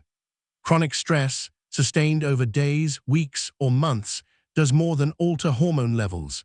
It degrades the quality of life, erodes resilience, and accelerates the deterioration of physical and mental health. In space research, stress begins long before launch. Animals selected for missions are removed from their home environments, whether breeding colonies, research facilities, or, in earlier eras, the wild, and subjected to intensive training and testing. Rodents are placed in centrifuges to simulate launch forces, spun at rates that press their bodies into the walls of small chambers with several times the force of normal gravity. Primates are trained to sit in restraint chairs for extended periods, learning through repetition and sometimes through negative reinforcement, withheld food, mild electric shocks, or social isolation to tolerate immobilization without struggling. Dogs are confined in progressively smaller spaces to acclimatize them to the cramped capsules they will eventually occupy. Each of these procedures is stressful in its own right, and the cumulative effect is to condition the animals to accept conditions that would ordinarily provoke panic or resistance. Launch itself compounds the stress. The noise of rocket engines, even when muffled by insulation and capsule walls, reaches levels that overwhelm sensitive ears. The vibration shakes every surface and travels through the animal's body, rattling bones and organs. The acceleration, building from 0 to several Gs over the course of minutes, presses the animal into its harness or restraint with crushing force, making it difficult to breathe and impossible to move. Heart rates spike, stress hormones flood the bloodstream, and the animal's entire physiology shifts into emergency mode. For those that survive the ascent, the transition to microgravity brings its own disorientation. The sudden disappearance of weight, the loss of spatial reference points, and the strange sensation of drifting without control. Once in orbit, the environment offers little relief. Habitats are small, offering minimal space for movement or exploration. Lighting cycles may not align with the animal's natural circadian rhythms, especially when the spacecraft circles the Earth every 90 minutes, exposing the interior to rapid alternations of light and dark. Ventilation systems hum constantly, and the air is drier and more sterile than any natural environment. Food and water are delivered in unfamiliar forms: gel packs, compressed pellets, valve-fed liquids, and social interactions are limited to whatever cagemates are present, with no opportunity to form or break social bonds according to preference. Enrichment, if it exists at all, is minimal. A few textured surfaces, perhaps, or objects to manipulate, but nothing approaching the complexity or variability of a natural habitat. Restraint in orbit takes different forms. Some experiments require that animals be held still for imaging, blood draws, or other procedures. Astronauts, trained in basic animal handling but not specialists in veterinary care, must capture, restrain, and manipulate animals in microgravity, a task that is awkward and stressful for both parties. The animals struggle, their instinct to escape overwhelming any training they may have received. The astronauts, constrained by time and limited by the difficulty of working in weightlessness, sometimes resort to forceful grips or improvised restraints. Bruises, skin abrasions, and stress-induced behaviors, excessive grooming, repetitive movements, withdrawal, are common outcomes noted in mission logs but rarely highlighted in scientific publications. Centrifuges inside habitats introduce another form of restraint and stress. Designed to provide artificial gravity as a countermeasure to bone and muscle loss, these devices spin animals at rates calculated to produce 1 g or higher at the outer edge of the rotation. However, the short radius of arm means that different parts of the animal's body experience different gravitational forces, creating a gradient that disorients the vestibular system and makes coordinated movement difficult. Rodents placed in spinning centrifuges show elevated stress markers, reduced food intake, and impaired performance on motor tasks, suggesting that the artificial gravity, rather than being a benign intervention, is itself a source of distress.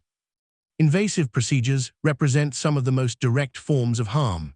Surgical implantation of telemetry devices, while valuable for continuous monitoring, requires anesthesia, incisions through skin and muscle, and the placement of foreign objects, transmitters, sensors, catheters, into the body cavity or under the skin. Postoperative recovery occurs in the stressful environment of pre-launch preparation, with limited pain management and no opportunity for rest in a familiar, comfortable setting. Wounds must heal while the animal is subjected to additional tests, transport, and eventually launch. Infections, though monitored, sometimes develop, and the presence of the implant remains a source of low-level irritation or discomfort for the duration of the mission. Biopsies and tissue sampling conducted in orbit or immediately post-flight are even more invasive. These procedures often involve no anesthesia or only minimal sedation, because researchers need the animal to be conscious or only lightly anesthetized to preserve certain physiological states. Muscle biopsies require needles or scalpels to be inserted deep into tissue, removing small plugs of muscle for analysis. Bone marrow aspirations involve drilling into bones to extract samples. Blood draws, repeated over the course of a mission, cumulatively weaken animals already stressed by confinement and microgravity. Each procedure adds to the cumulative burden, turning the animal's body into a site of repeated violation. Early death, whether through euthanasia or unintended mortality, is the endpoint for most animals in space research. Euthanasia protocols, while designed to minimize pain, are themselves stressful events. Animals are typically removed from their habitats, restrained, and exposed to carbon dioxide or subjected to cervical dislocation. Carbon dioxide euthanasia involves placing the animal in a sealed chamber where the gas concentration gradually increases, causing first sedation and then respiratory arrest. While considered humane by institutional standards, the process can take several minutes, during which the animal experiences increasing respiratory distress before losing consciousness. Cervical dislocation, performed by skilled hands, is faster, but requires forceful manipulation that can be frightening and painful if not executed perfectly. Unintended mortality, deaths that occur during transport, launch, or on-orbit operations, adds another dimension to the hidden costs. Equipment failures, environmental stresses, injuries from handling, or complications from pre-existing conditions can kill animals before experiments are complete. These deaths are typically classified as losses, their impact measured in terms of missing data rather than as individual tragedies. Mission reports might note that 2 subjects were lost due to launch-related complications, or that 3 animals did not survive to the end of the study period. But these dry phrases obscure the reality of animals dying in confined, alien environments, far from anything familiar, with no comfort and no understanding of what was happening to them. The cumulative toll of stress, restraint, invasive procedures, and early death is difficult to quantify in moral terms, but it is possible to sketch its outlines. Consider a single mouse sent to the ISS for a 30-day bone loss study. It is removed from its breeding colony, transporting to a pre-launch facility, subjected to centrifuge testing and acclimation to the habitat hardware. It undergoes surgery to implant a telemetry device, recovers in a holding area, and is loaded into a transport container for a multi-day journey to the launch site. It experiences the violence of launch, the disorientation of microgravity, and 30 days of confinement in a small habitat with no enrichment and constant monitoring. It is euthanized in orbit or upon return, its body dissected, its tissues distributed to multiple research teams. At every stage, its agency is absent, its comfort secondary, and its life valued solely for the data it can provide. Multiply this trajectory by hundreds of animals across dozens of missions, and the hidden cost becomes visible, a continuous stream of suffering, largely invisible to the public, justified by the claim that it serves the greater good of human spaceflight. Technologies of control, restraint chairs, centrifuges, telemetry implants, automated monitoring systems are presented as neutral tools, means to gather data or ensure safety. Yet each represents a mechanism of domination. A way of reducing the animal to a controllable object whose movements, physiology, and even death can be scheduled and managed according to human convenience. The restraint chair denies the primate its most basic freedom, the ability to move away from discomfort or threat. The centrifuge subjects the rodent to artificial forces that disorient and stress without replicating the benefits of natural gravity. The telemetry implant turns the body into a broadcasting station, every heartbeat and temperature shift transmitted to distant receivers, the animal's interior life converted into streams of data that will be analyzed long after the animal itself is gone. The concept of cumulative severity acknowledges that harm accumulates over an animal's lifetime. A single procedure might be classified as mild or moderate in isolation, but when repeated or combined with other stresses, transport, confinement, social isolation, invasive monitoring, the total burden can cross thresholds into severe suffering. Institutional animal care guidelines in some jurisdictions require that researchers consider cumulative effects when planning experiments, asking whether an animal that has already undergone surgery, been housed in isolation, or endured repeated blood draws should be subjected to additional procedures. In practice, however, these considerations are often secondary to experimental design. Animals are used until they are no longer useful, their welfare weighed against the value of the data they might still provide. In space research, cumulative severity is rarely discussed openly. Mission reports document procedures, record physiological measurements, and note mortality rates, but they do not add up the hours of confinement, the repeated invasions of the body, the sustained stress of living in an environment that violates every evolutionary expectation the animal carries in its nervous system. A mouse that spends 30 days in orbit endures not just the discrete events, launch, surgery, euthanasia, but also the continuous low-level suffering of captivity in an alien world. The boredom of unchanging surroundings, the inability to engage in species-typical behaviors, the absence of choice or control over any aspect of daily life. These are forms of deprivation that operate below the threshold of acute pain but erode well-being nonetheless. Behavioral signs of chronic stress are well documented in laboratory animals. Stereotyped movements, repetitive packing, circling, or self-grooming emerge when animals are confined without adequate enrichment or mental stimulation. Learned helplessness develops when animals are subjected to unavoidable stresses, leading to passive, withdrawn behavior and reduced responsiveness to environmental changes. Aggression or self-injury can result from social stress, inadequate space, or the inability to escape from dominant or aggressive cagemates. In microgravity, these patterns take on new dimensions. Rodents on the ISS exhibited race-tracking behavior, circling the perimeter of their habitat in coordinated groups for extended periods.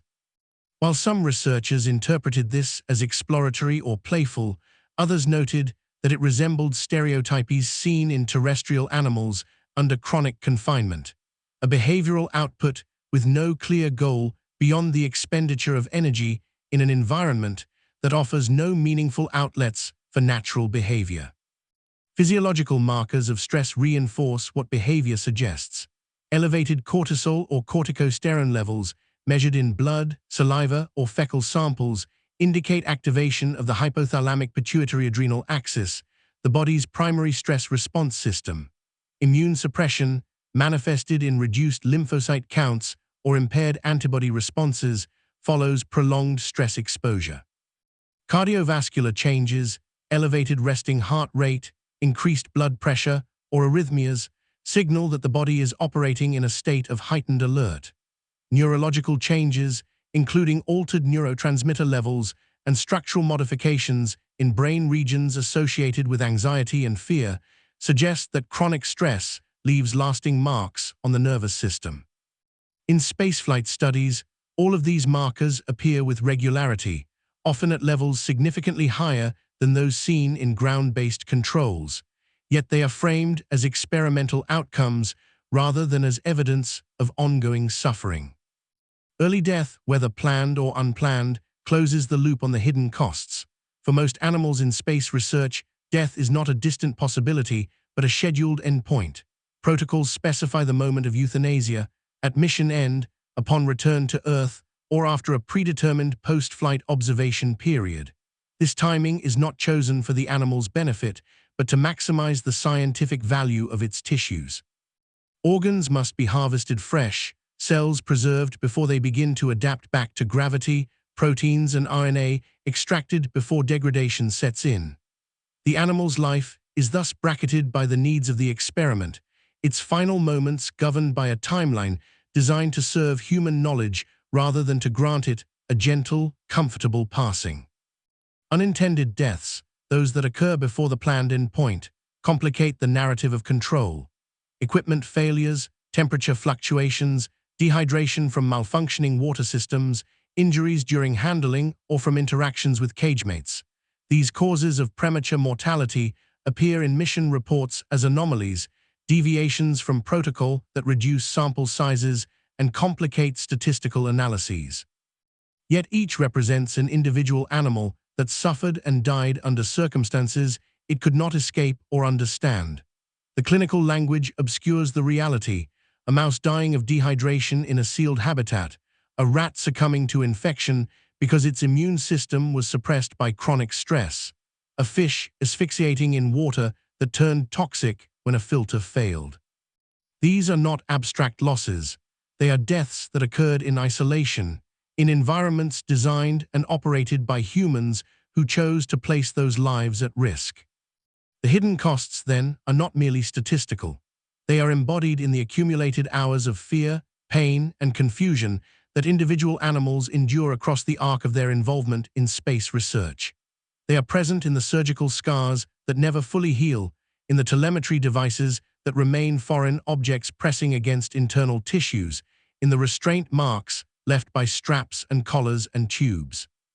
They manifest in the elevated stress hormones that circulate long after the acute stressor has passed, in the neurons that rewire themselves in response to prolonged anxiety, in the bones that weaken and the muscles that waste away. They are visible to those willing to look, in the behavioral stereotypies and the withdrawn postures and the eyes that no longer track movement with curiosity or alertness. To acknowledge these costs is not to deny the scientific value of the data obtained. Spaceflight research has generated important insights into bone physiology, muscle metabolism, immune function, and neurological adaptation. These insights have informed countermeasures for astronauts, advanced our understanding of fundamental biological processes, and contributed to medical knowledge that has applications on Earth. But the question is not whether the research produces valuable information. The question is whether the value justifies the harm, and whether alternatives that would reduce or eliminate that harm have been pursued with sufficient vigor and creativity. The hidden costs remain hidden in part because the systems that generate them operate behind closed doors. Breeding facilities, pre-launch preparation areas, orbital habitats, and post-flight dissection labs are not open to public observation. Mission reports and scientific papers present results in sanitized language, focusing on outcomes and conclusions rather than on the lived experiences of the subjects. Photographs and videos, when released, are carefully curated to show animals that appear calm, healthy, and well cared for, omitting the moments of panic, the signs of distress, the bodies that did not survive. This curation is not accidental. It serves to maintain public acceptance of animal research by shielding viewers from the visceral realities of confinement, restraint, surgery, and death. Yet the costs accumulate whether they are seen or not. Each animal sent to orbit carries with it a burden of suffering that begins long before launch and extends through every phase of the mission. Each restraint session adds minutes or hours of helplessness. Each invasive procedure leaves a wound, physical or psychological. Each day in a cramped habitat with no enrichment and no meaningful choice compounds the deprivation. And each death, whether by planned euthanasia or by failure of equipment or care, closes a life that was conscripted without consent and expended without ceremony. The sum of these individual harms, distributed across hundreds of animals and dozens of missions, constitutes a moral debt that space agencies and research institutions have largely declined to acknowledge or address in meaningful terms. In the broader narrative of animals in space, this chapter of hidden costs is essential. It connects the dramatic early missions, Laika, Ham, the monkeys on V-2 rockets, to the routinized, industrial-scale use of animals in contemporary orbital research. It reveals that suffering is not an unfortunate byproduct of space exploration, but a structural feature of how animal research has been designed and implemented. And it poses a challenge. If the costs are this high, and if they remain largely hidden from public view and ethical scrutiny, then what obligations do we have to make them visible, to question their necessity, and to demand that future space research be conducted in ways that do not require the systematic sacrifice of sentient lives? Chapter 8. Biological Payloads in the Shuttle A. The cargo bay of the space shuttle opened to reveal rows of metal containers, each one housing small chambers where animals waited in the dark. Technicians on the ground had loaded them days earlier, sealing the lids and connecting power cables, ventilation hoses, and telemetry lines. Inside, rodents gripped mesh floors, frogs floated in narrow tubes of water, and fish swam tight circles in tanks barely larger than their bodies. The shuttle's middeck held additional modules, self-contained units called research animal holding facilities, designed to keep mammals, amphibians, and invertebrates alive for missions lasting 1 to 2 weeks. These were not the dramatic, singular flights of the early space race. They were routine operations, biological payloads scheduled alongside satellite deployments and materials science experiments, their presence noted in mission manifests but rarely mentioned in public briefings. The space shuttle era, spanning from 1981 to 2011, transformed how animals were used in space research. Earlier missions had been brief and experimental, each one a test of whether life could survive the journey. The shuttle, with its reusable design and relatively spacious cargo capacity, enabled longer missions and more complex experiments. Scientists could send not just a handful of animals, but dozens or even hundreds, housed in modules that provided automated feeding, watering, and waste management. Spacelab, a pressurized laboratory module carried in the shuttle's payload bay, offered even more capability. It allowed astronauts to access experiments in flight, performing procedures, collecting samples, and monitoring animals in ways that had been impossible on earlier missions. For the first time, space became a platform for systematic biological research, with animals cycling through on mission after mission as part of an expanding scientific program. Rodents were the most common passengers. Rats and mice flew on numerous shuttle missions, their bodies studied to understand bone loss, muscle atrophy, cardiovascular changes, and immune suppression in microgravity. The Research Animal Holding Facility, or RAHF, was a modular system designed to house up to 40 rats or 80 mice in individual or group cages. Ventilation systems scrubbed the air to remove odors and particulates, critical in the confined environment of the shuttle where crew and animals shared the same atmosphere. Food came in compressed bars or gel packs, and water was delivered through valve systems adapted for weightlessness. Lighting cycled on 12-hour schedules, though whether the animals could adapt to the shuttle's rapid orbit, sunrise and sunset every 90 minutes, remained an open question. The RAHF was not designed for comfort. Cages were small, offering minimal space for movement. Rodents could not burrow, nest, or engage in many of the behaviors that are natural to their species. They lived under constant observation, monitored by cameras and sensors that tracked their activity levels, feeding patterns, and physiological responses. Some experiments required invasive procedures before launch: surgical implantation of telemetry devices, placement of catheters for blood sampling, or injection of radioisotopes to trace metabolic processes. Post-flight, the animals were typically euthanized within hours of landing, their bodies rushed to laboratories for dissection and tissue analysis. The urgency reflected the scientific need to capture spaceflight-induced changes before readaptation to gravity could begin, but it also meant that few animals survived their missions. Those that did were often subjected to additional experiments, their bodies still valuable as sources of data on recovery and long-term effects. Amphibians brought their own challenges and opportunities. Frogs and salamanders flew on several shuttle missions, chosen because their development and physiology were well studied, and because their eggs and embryos could be manipulated easily. Fertilized eggs were launched in small containers, timed so that key developmental stages, gastrulation, neurulation, organogenesis, occurred in microgravity. Researchers wanted to know whether embryos could develop normally without gravity's influence, whether organs would form in the right places, and whether the animals would be viable once they returned to Earth. Results were mixed. Some embryos developed with only minor abnormalities, while others showed severe malformations, twisted spines, asymmetrical limbs, or organs that failed to differentiate properly. Adult frogs, launched to study vestibular function and balance, often struggled after return, their inner ears and nervous systems having adapted to weightlessness in ways that left them disoriented under normal gravity. Fish joined the biological menagerie on Spacelab missions. Aquatic habitats, essentially sealed tanks with pumps and filters, housed small species like Medaka and Mummichog. These fish were chosen because they tolerated confinement well and because their transparent embryos allowed researchers to watch development in real time.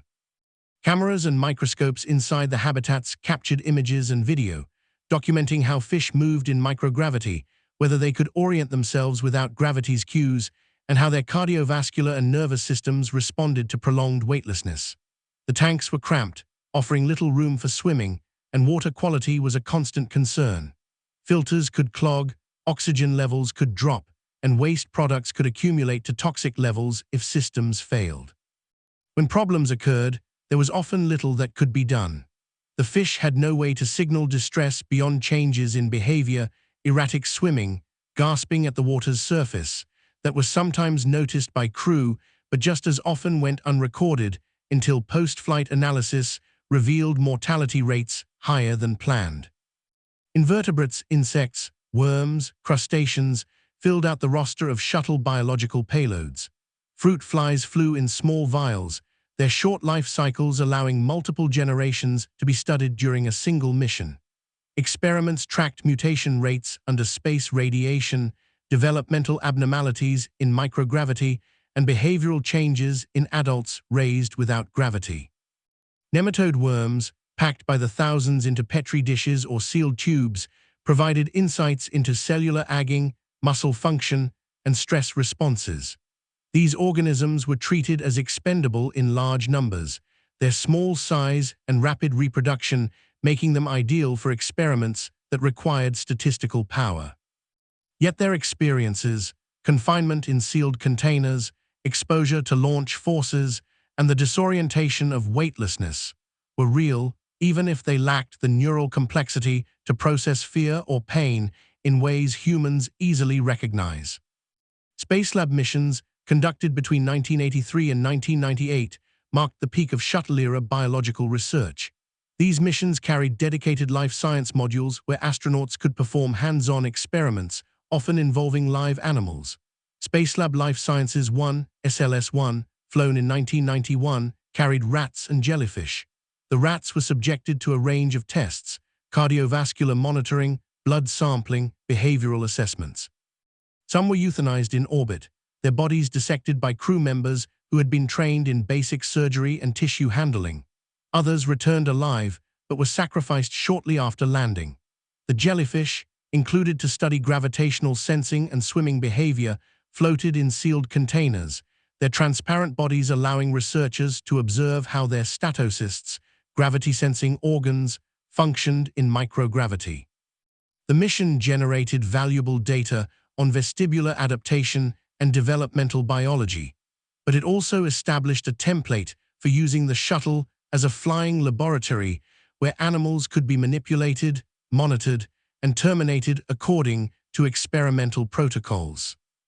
Euthanasia procedures on shuttle missions were adapted from ground-based protocols, but complicated by the constraints of microgravity and limited equipment. Carbon dioxide euthanasia, a common method on Earth, required sealed chambers and controlled gas flow, both difficult to manage in weightlessness. Cervical dislocation, performed by gripping the animal's head and body and applying sharp force to sever the spinal cord, was faster but required skill and left little margin for error.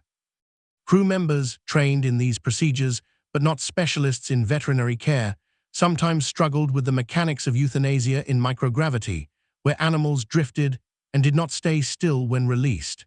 Mission reports occasionally noted delays or difficulties in completing euthanasia protocols, euphemistic references to animals that required multiple attempts or that showed signs of distress before death. The normalization of biological payloads during the shuttle era also changed how animal research was discussed within NASA and the broader scientific community. Early missions, with their dramatic firsts and their famous animal subjects, had been events that captured public attention. Laika ham and the early Soviet dogs became symbols, their stories told and retold in media coverage and educational materials. By contrast, the animals flown on shuttle missions were often anonymous. Mission reports listed them by species, number, and experimental group: 40 male Sprague Dawley rats, age 8 weeks, but rarely mentioned individuals. This linguistic distancing, combined with the routine nature of the flights, made it easier to treat the animals as experimental tools rather than as sentient beings with their own experiences of fear, discomfort, and pain. Public awareness of animal use on shuttle missions was limited. NASA's outreach efforts focused on human crew, technological achievements, and the scientific questions being addressed, not on the details of how animals were housed, handled, and eventually killed. When animal welfare advocates raised concerns, responses tended to emphasize the scientific necessity of the research and the adherence to ethical guidelines. NASA pointed to institutional animal care committees, protocols reviewed and approved by oversight bodies, and compliance with federal regulations governing laboratory animal use. These assurances, while technically accurate, often sidestep deeper questions about whether the experiments were truly necessary, whether alternatives existed, and whether the suffering imposed on animals was proportionate to the knowledge gained. The shuttle program also revealed practical limitations of long-duration animal research in space. Hardware failures were not uncommon. Ventilation fans stopped working, leaving cages filled with stale air and ammonia from accumulated waste. Water systems clogged or leaked, forcing animals to go without hydration until crew could intervene. Temperature control sometimes failed, exposing animals to cold or heat beyond their tolerance ranges. In some cases, entire experimental groups were lost before missions ended, their deaths attributed to equipment malfunctions or to stress factors that had not been anticipated during ground testing. These losses were recorded as technical problems, their impact measured in terms of missing data points and the need to repeat experiments on future flights. The expansion of biological research during the shuttle era also set the stage for the International Space Station. Lessons learned about habitat design, life support systems, and experimental protocols informed the development of more sophisticated hardware for ISS missions. The rodent research hardware system, the aquatic habitats used for fish experiments, and the various enclosures for invertebrates and plants all descended in design philosophy and engineering approach from shuttle-era systems. The continuity underscored a fundamental reality. Once space agencies committed to using animals as research subjects, the infrastructure to support that use expanded steadily, becoming more capable, more automated, and more integrated into the routine operations of spaceflight. In retrospect, the shuttle age represents a transition from spectacle to system. The dramatic, high-risk missions of the Cold War gave way to a model of research that was methodical, repeatable, and largely invisible to the public. Animals became part of the background noise of space operations, their presence taken for granted, their suffering folded into the everyday routines of mission planning and execution. This normalization made it easier to justify continued use, easier to overlook the cumulative toll, and harder to ask whether the trajectory of animal research in space was the only path forward or simply the one chosen by institutions that valued data over the lives of non-human subjects. The Spacelab missions, in particular, illustrate the scale and ambition of shuttle-era biological research. Multiple flights carried dedicated life science payloads, each one involving dozens of animals across several species. The data generated thousands of tissue samples, physiological measurements, behavioral observations, fed into a growing body of knowledge about how living systems respond to spaceflight. Yet for every paper published, every graph plotted, every conclusion drawn, there were animals whose brief lives had been spent in confinement, whose deaths had been scheduled and executed according to experimental timelines, and whose suffering had been measured, recorded, and ultimately set aside as the price of progress. The ethical weight of this enterprise, distributed across 30 years and dozens of missions, is difficult to sum, but it is substantial. Chapter 9. The Commercial Era, Private Companies and Animal Research. A small cargo capsule separates from the upper stage of a commercial rocket, its trajectory carefully calculated to intersect with the International Space Station's orbit. Inside, packed among supply crates and scientific instruments, are sealed modules containing live animals, mice bred in a terrestrial facility, selected for a research program funded by a pharmaceutical company and launched by a private spaceflight provider under contract to NASA. The mice have no understanding that they are now passengers on a vehicle owned and operated not by a government agency, but by a corporation whose primary mandate is profit. The distinctions of ownership, oversight, and regulatory authority that structure the human world above them mean nothing to their experience of confinement, acceleration, and the strange weightlessness that follows. Yet these distinctions matter deeply for the ethical and legal frameworks that govern, or fail to govern, their use. Commercialization of spaceflight, accelerating rapidly since the early 2000s, has introduced new actors and new dynamics into the story of animals in space. Companies like SpaceX, Blue Origin, and others now provide launch services, cargo transport, and access to orbital platforms that were once the exclusive domain of government agencies. This shift has brought efficiencies, reduced costs, and expanded access to space for researchers, universities, and private enterprises. It has also raised questions about regulatory oversight, transparency, and accountability when it comes to the use of animals in space research. Government agencies like NASA operate under institutional animal care and use committees, IACUCs, public scrutiny, and at least nominal adherence to ethical guidelines. Private companies, by contrast, may face weaker oversight, operate with less transparency, and prioritize speed and cost-effectiveness over careful ethical review. SpaceX, the most prominent player in commercial spaceflight, has transporting numerous biological payloads to the ISS as part of its cargo resupply missions. These payloads often include rodents, fish, insects, and other organisms destined for research aboard the station. The company's Dragon capsules, equipped with temperature control and life support systems, have proven reliable for delivering live animals to orbit and returning samples, sometimes including live animals, sometimes frozen tissues from euthanized subjects, back to Earth. From a logistical standpoint, SpaceX's services have enabled more frequent and flexible scheduling of animal experiments, reducing the long lead times and bureaucratic delays that characterized earlier eras of government-led spaceflight. Yet the commercial model also introduces gaps in oversight.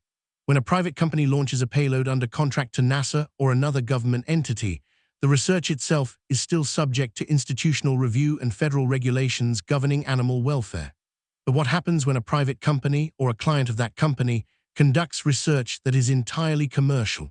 Proprietary drug testing, for example, or developmental biology studies funded by a pharmaceutical firm. In such cases, the degree of external oversight depends on national regulations, contractual agreements, and the willingness of the company to submit to voluntary ethical review. In the United States, the Animal Welfare Act requires that research institutions using certain species, primarily mammals, with exceptions for rodents bred for research, obtain licenses and follow standards for housing, care, and experimental procedures. However, enforcement is uneven, and there are loopholes that allow some types of research to proceed with minimal scrutiny. The international nature of commercial spaceflight compounds these challenges. A company incorporated in one country might launch from another, carry payloads developed by researchers in a third, and operate under a patchwork of national regulations that do not align. International agreements governing space activities, such as the Outer Space Treaty, focus on issues like military use, liability for damage, and the status of celestial bodies. They say little about the treatment of animals in orbit.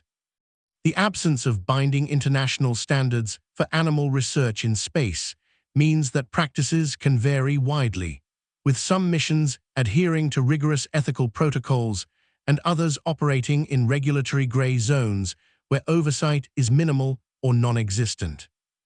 Blue Origin, Jeff Bezos' spaceflight company, has also participated in the transport of biological payloads, primarily on suborbital flights.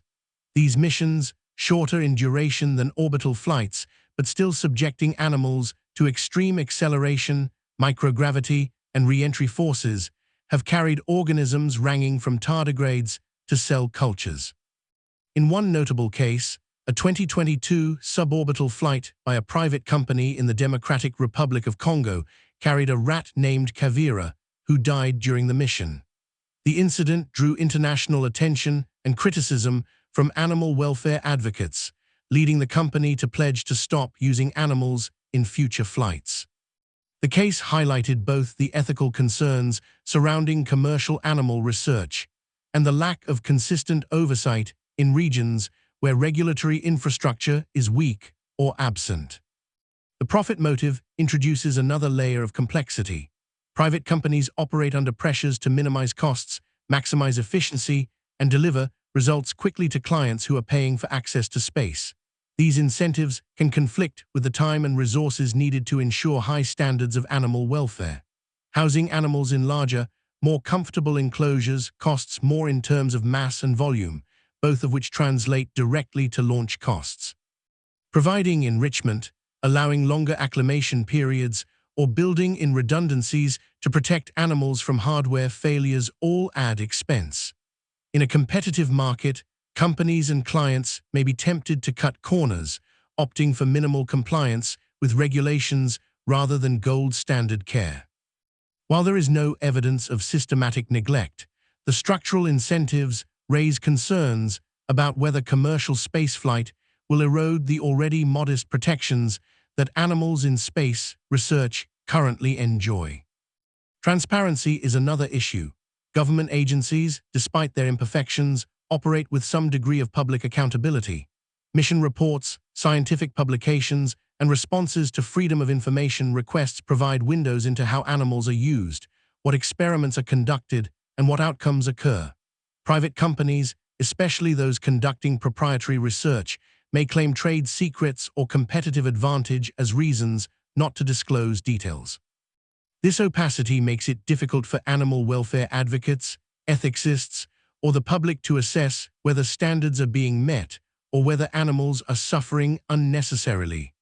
Without transparency, oversight becomes nearly impossible, and accountability relies on voluntary compliance rather than enforceable standards.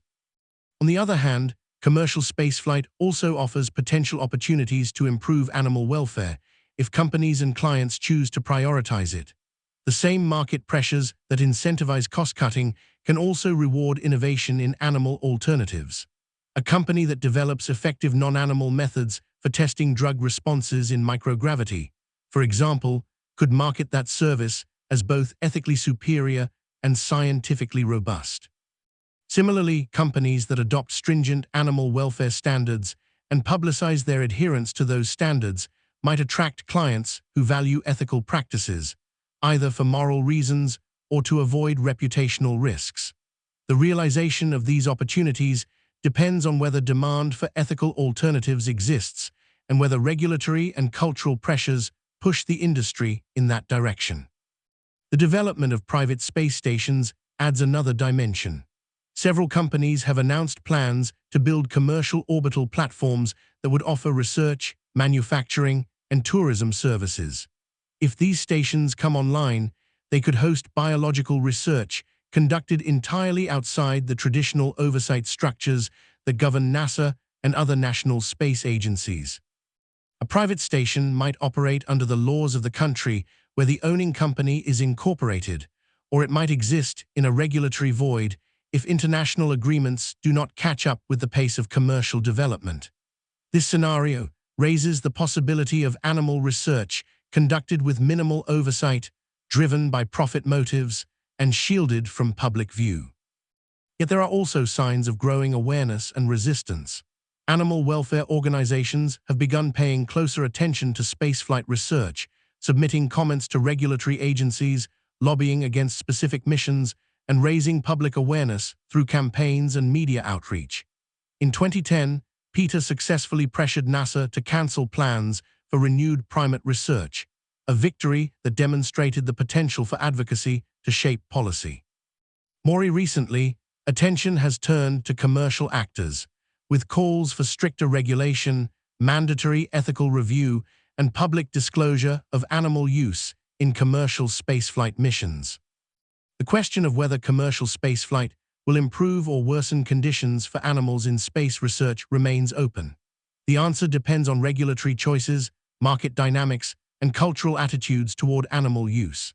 If governments impose strong standards and enforce them consistently, if clients demand ethical practices, and if public pressure keeps companies accountable, the commercial era could see reductions in unnecessary animal suffering and increased adoption of alternatives. If, however, oversight remains weak, profit motives dominate, and transparency is lacking, the commercialization of spaceflight could lead to a race to the bottom, where animals are used with minimal protections in pursuit of faster, cheaper access to data. The case of rodent missions to the ISS, launched by SpaceX under contract to NASA, offers a glimpse of how commercial spaceflight intersects with existing systems of oversight. These missions, while conducted using commercial launch services, are still subject to NASA's institutional animal care protocols and federal regulations. Yet the involvement of a for-profit company introduces new links in the chain of responsibility, and it is not always clear where accountability lies if something goes wrong. If a Dragon capsule experiences a life support failure that kills the animals aboard, is SpaceX liable? Is NASA? Is the research institution that designed the experiment? The answers depend on contractual terms, regulatory frameworks, and legal precedents that are still evolving as commercial spaceflight matures. Looking forward, the commercial era presents both risks and opportunities. The risks include weaker oversight, reduced transparency, and the possibility that profit motives will override ethical considerations. The opportunities include innovation in alternatives, broader access to space for researchers committed to reducing animal use, and the potential for market-driven improvements in welfare standards if public and client demand pushes in that direction. Which trajectory prevails will depend on choices made now, as the commercial spaceflight industry consolidates and as regulatory frameworks either catch up or fail to keep pace. In the broader narrative of animals in space, the commercial era marks a new chapter, one where the actors are more diverse, the motivations more complex, and the ethical landscape less clearly mapped. It is a chapter still being written, with outcomes that will be shaped by the decisions of companies, regulators, researchers, and advocates in the years to come.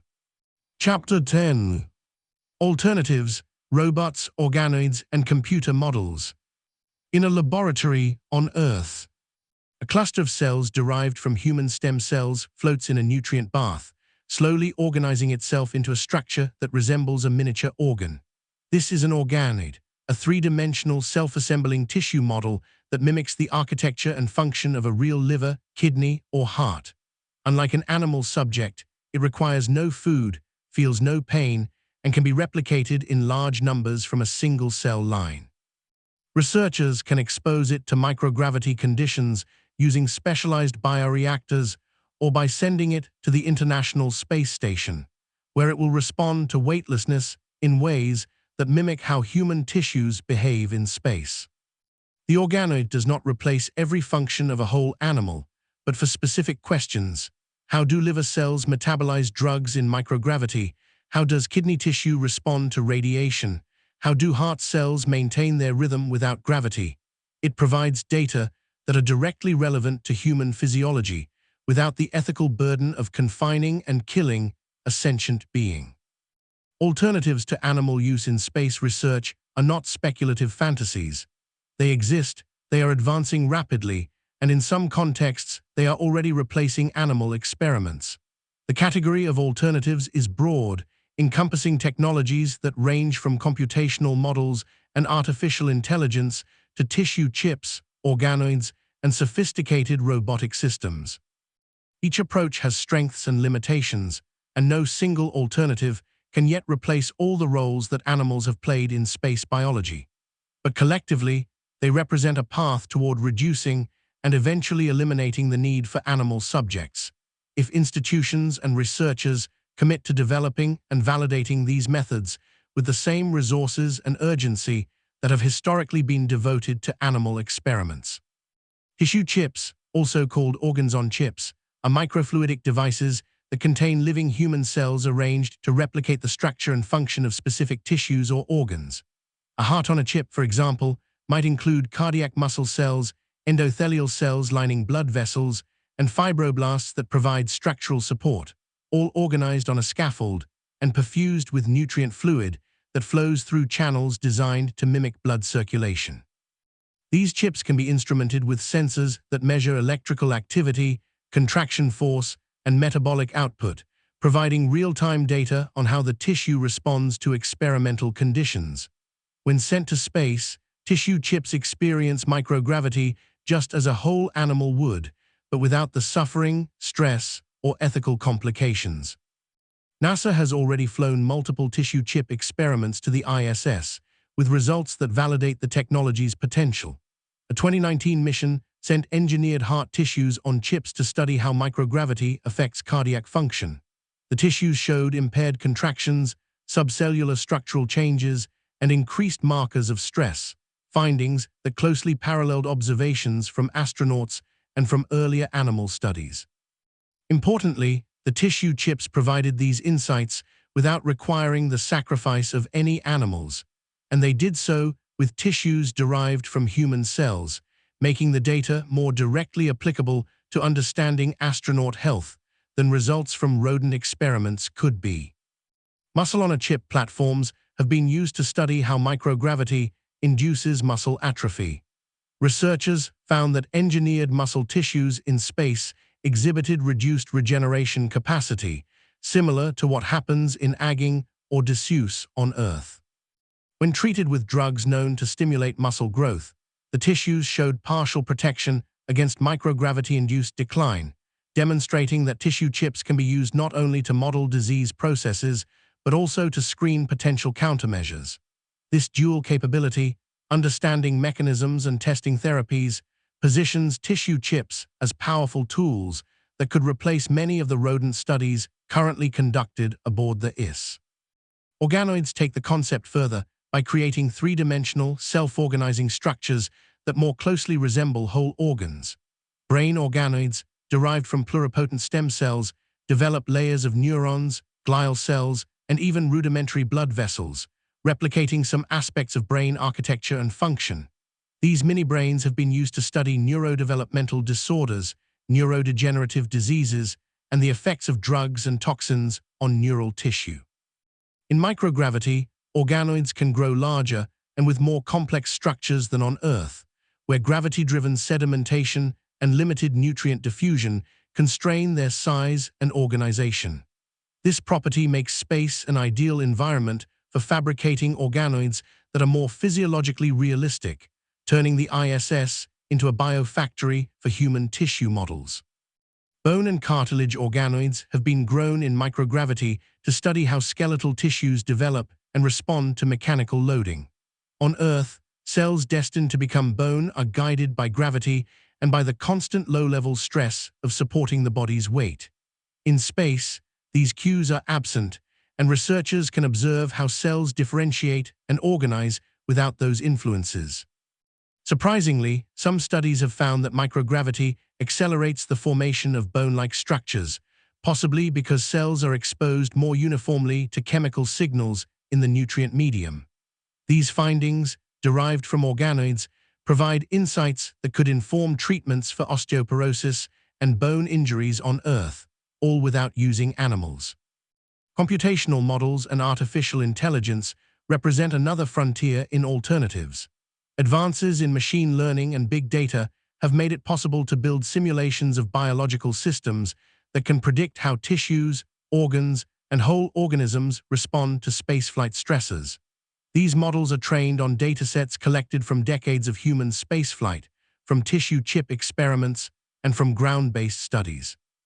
Once trained, they can run thousands of virtual experiments in the time it would take to conduct a single animal mission, exploring parameter spaces and identifying patterns that would be impossible to detect through traditional experimentation. AI-driven models have been used to predict astronaut bone loss, cardiovascular changes, and immune suppression based on mission duration, radiation exposure, and exercise regimens. While these models are not perfect, they depend on the quality and completeness of the training data. They are improving rapidly.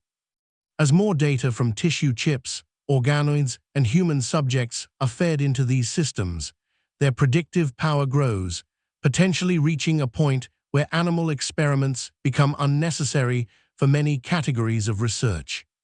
Robotic systems and autonomous monitoring technologies also reduce the need for animals in certain types of experiments.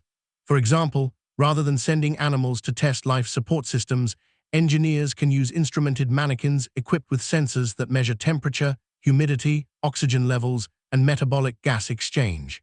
These robonauts can simulate human or animal physiology without subjecting live beings to the risks and discomforts of spaceflight. While they cannot fully replicate the complexity of living systems, they can answer many engineering questions about habitat design, environmental control, and emergency response. Despite these advances, alternatives face barriers to widespread adoption. One is validation. Before a new method can replace animal experiments, it must be validated, proven to produce results that are reliable, reproducible, and scientifically valid. Validation studies require time, funding, and institutional support, all of which have historically been directed toward animal-based methods. There is a chicken-and-egg problem. Alternatives cannot be validated without investment, but investment is hard to secure without validation.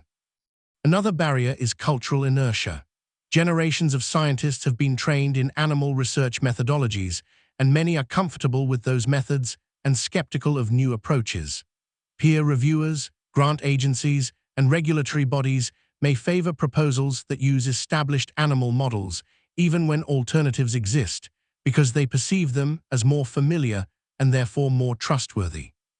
Overcoming this inertia requires education, advocacy, and demonstration of success stories where alternatives have delivered equal or better results than animal experiments. Funding is also a critical issue. Animal research is expensive, but it has benefited from decades of infrastructure investment, breeding facilities, veterinary care, specialized hardware, and trained personnel. Alternatives require different infrastructure: bioreactors for organoids, microfluidic systems for tissue chips, high-performance computing for AI models, and building that infrastructure from scratch takes resources. If space agencies and research institutions reallocate even a fraction of their animal research budgets toward developing and validating alternatives, progress could accelerate dramatically.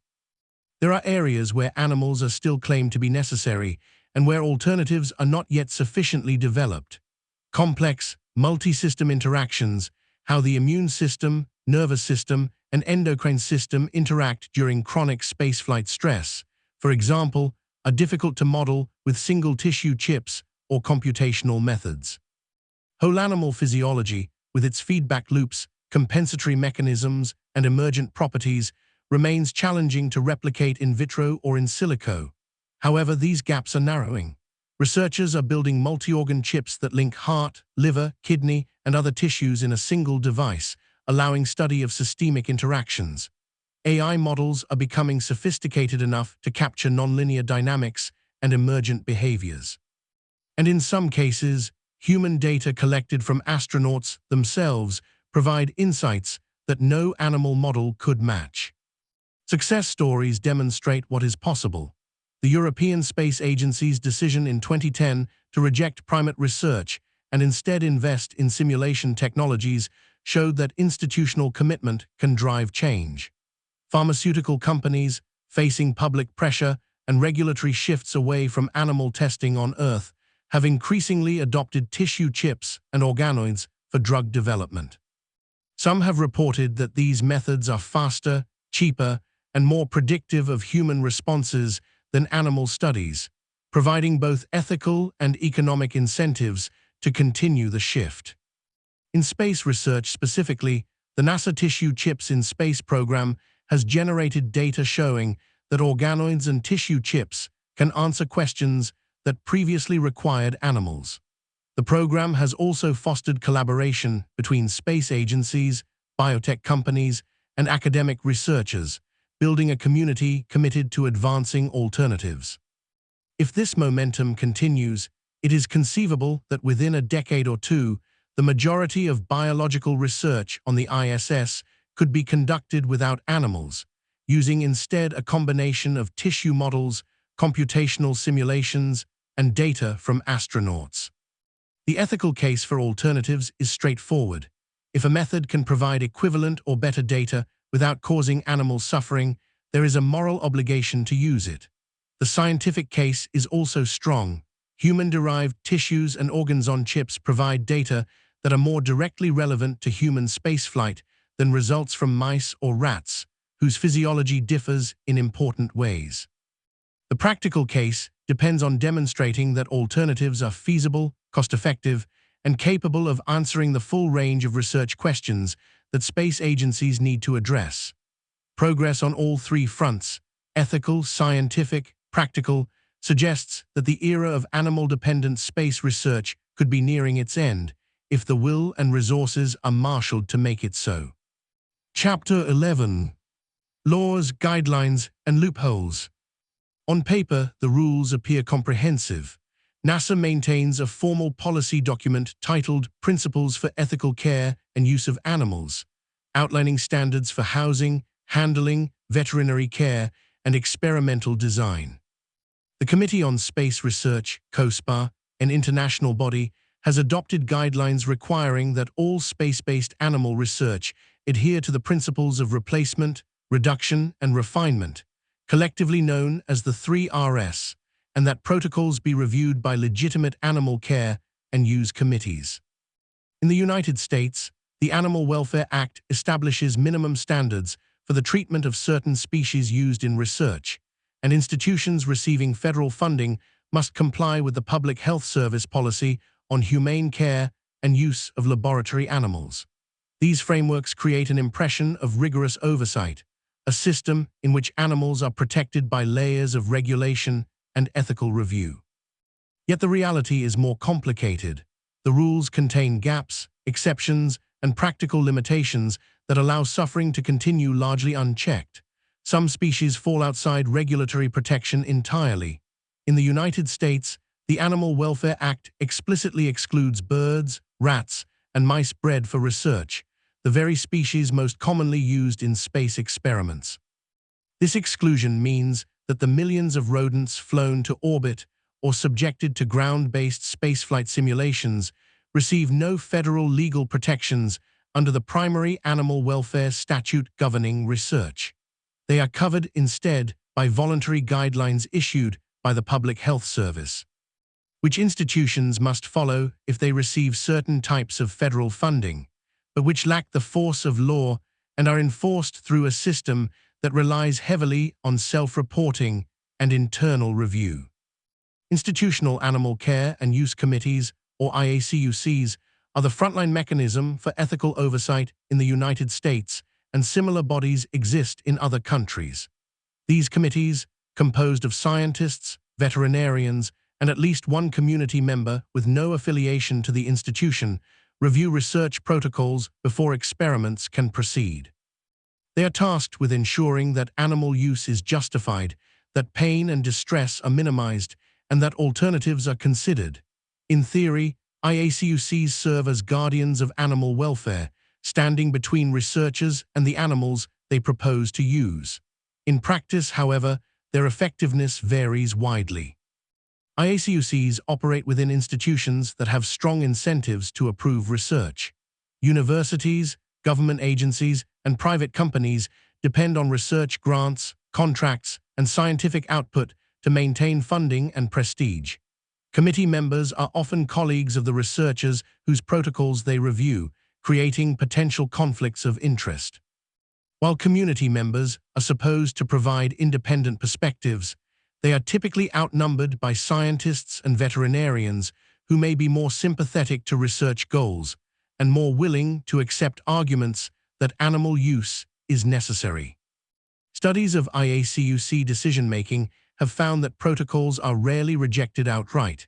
Instead, committees request modifications, adjustments to anesthesia protocols, reductions in sample sizes, refinements to housing conditions that may improve welfare at the margins but do not fundamentally challenge the premise that animals should be used.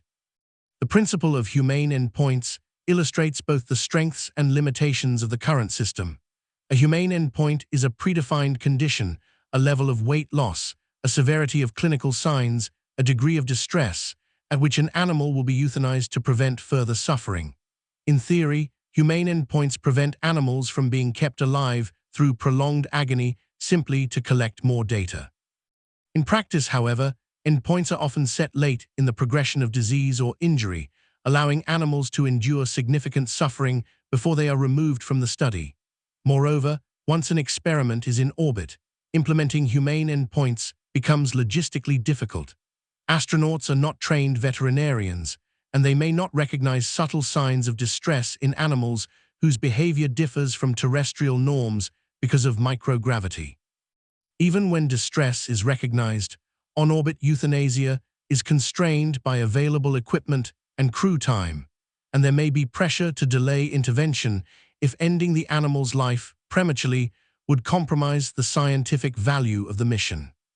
International oversight is even weaker. The Outer Space Treaty, signed in 1967 and ratified by more than 100 countries, establishes broad principles for space activities: peaceful use, non-appropriation of celestial bodies, liability for damage, and the obligation to avoid harmful contamination. It says nothing about the treatment of animals. Subsequent treaties governing astronaut rescue, registration of space objects, and liability for damage similarly ignore non-human passengers. COSPA's guidelines, adopted in the 1990s, represent the most comprehensive international statement on animal research in space, but they are voluntary. COSPA has no enforcement authority, and compliance depends entirely on the willingness of space agencies and researchers to adhere to standards that, while aspirational, carry no legal penalties for violation. The absence of binding international law creates opportunities for regulatory arbitrage. A research project that might face strict oversight in one country can be conducted in another where regulations are weaker or enforcement is lax. The 2022 case of Kavira, a rat who died during a suborbital flight launched by a company operating in the Democratic Republic of Congo, highlighted this dynamic. The mission proceeded with minimal external review, and details about the animal's care and the circumstances of its death were not publicly disclosed until after international criticism emerged. The company eventually pledged to stop using animals, but the incident underscored how commercial spaceflight can exploit regulatory gaps, particularly in countries where animal welfare laws are underdeveloped or not enforced. Even in jurisdictions with strong regulatory frameworks, enforcement is inconsistent. Inspections of animal facilities and laboratories, required by law in many countries, are typically conducted semi-annually, but they focus on physical infrastructure, tagging, ventilation, veterinary care, rather than on the scientific or ethical justification for specific experiments. IACUC records may document that a protocol was reviewed and approved, but the quality of that review, the rigor of the justification, and the consideration of alternatives are difficult to assess from the outside. Freedom of information requests can yield some documentation, but much of the detail is redacted to protect proprietary information or to shield researchers from harassment, creating a veil of secrecy around practices that, if fully visible, might provoke public objection. The 3Rs, replacement, reduction, and refinement, are widely cited as guiding principles for ethical animal research. Replacement seeks to use non-animal methods wherever possible. Reduction aims to minimize the number of animals used without compromising scientific validity. Refinement focuses on improving procedures to minimize pain, distress, and suffering. These principles, articulated decades ago, have influenced policy and practice around the world, but their implementation in space research has been uneven. Replacement, the most ethically robust of the 3Rs, is often treated as a last resort rather than a first priority. Protocols routinely claim that alternatives are not available or would not provide equivalent data, yet there is little evidence that serious efforts have been made to develop and validate alternatives. Reduction, while important, can be a double-edged sword. Using fewer animals per experiment is commendable, but if each animal is subjected to more invasive procedures to extract more data, the reduction in numbers may come at the cost of increased individual suffering. Refinement, the most frequently applied principle, can improve welfare, but often amounts to making a harmful practice slightly less harmful rather than questioning whether the harm is justified in the first place. Loopholes in the regulatory framework allow practices that would seem to violate the spirit of animal welfare protections. For example, surgical implantation of telemetry devices is classified as a minor or moderate procedure in many protocols, despite involving anesthesia, incisions, and recovery periods that impose real costs on the animal. The justification is that telemetry provides valuable continuous data and reduces the need for repeated handling, which is itself stressful. Yet from the animal's perspective, the surgery and the presence of a foreign object in its body are sources of discomfort and potential complication. The trade-off is made on scientific grounds, with welfare considerations secondary. Another loophole involves the definition of pain and distress. Protocols are required to categorize the expected level of suffering, typically using categories like none, mild, moderate, or severe, and to justify any procedures that fall into the higher categories. However, these assessments are subjective and often reflect assumptions about what animals experience rather than direct evidence. A rodent subjected to microgravity for 30 days, housed in a cramped habitat with no enrichment, may be categorized as experiencing moderate distress because there is no surgical intervention or overt pathology. Yet the chronic stress of confinement, the disorientation of weightlessness, and the progressive decline in bone and muscle health could constitute severe suffering from the animal's perspective. The mismatch between regulatory categories and lived experience is a hidden cost that is difficult to quantify but real nonetheless. Public transparency is another area where regulations fall short. While some aspects of animal research are documented in scientific publications and mission reports, much remains hidden behind institutional review processes that are not open to public scrutiny. IACUC meetings are typically closed, and the deliberations that lead to approval or modification of protocols are confidential.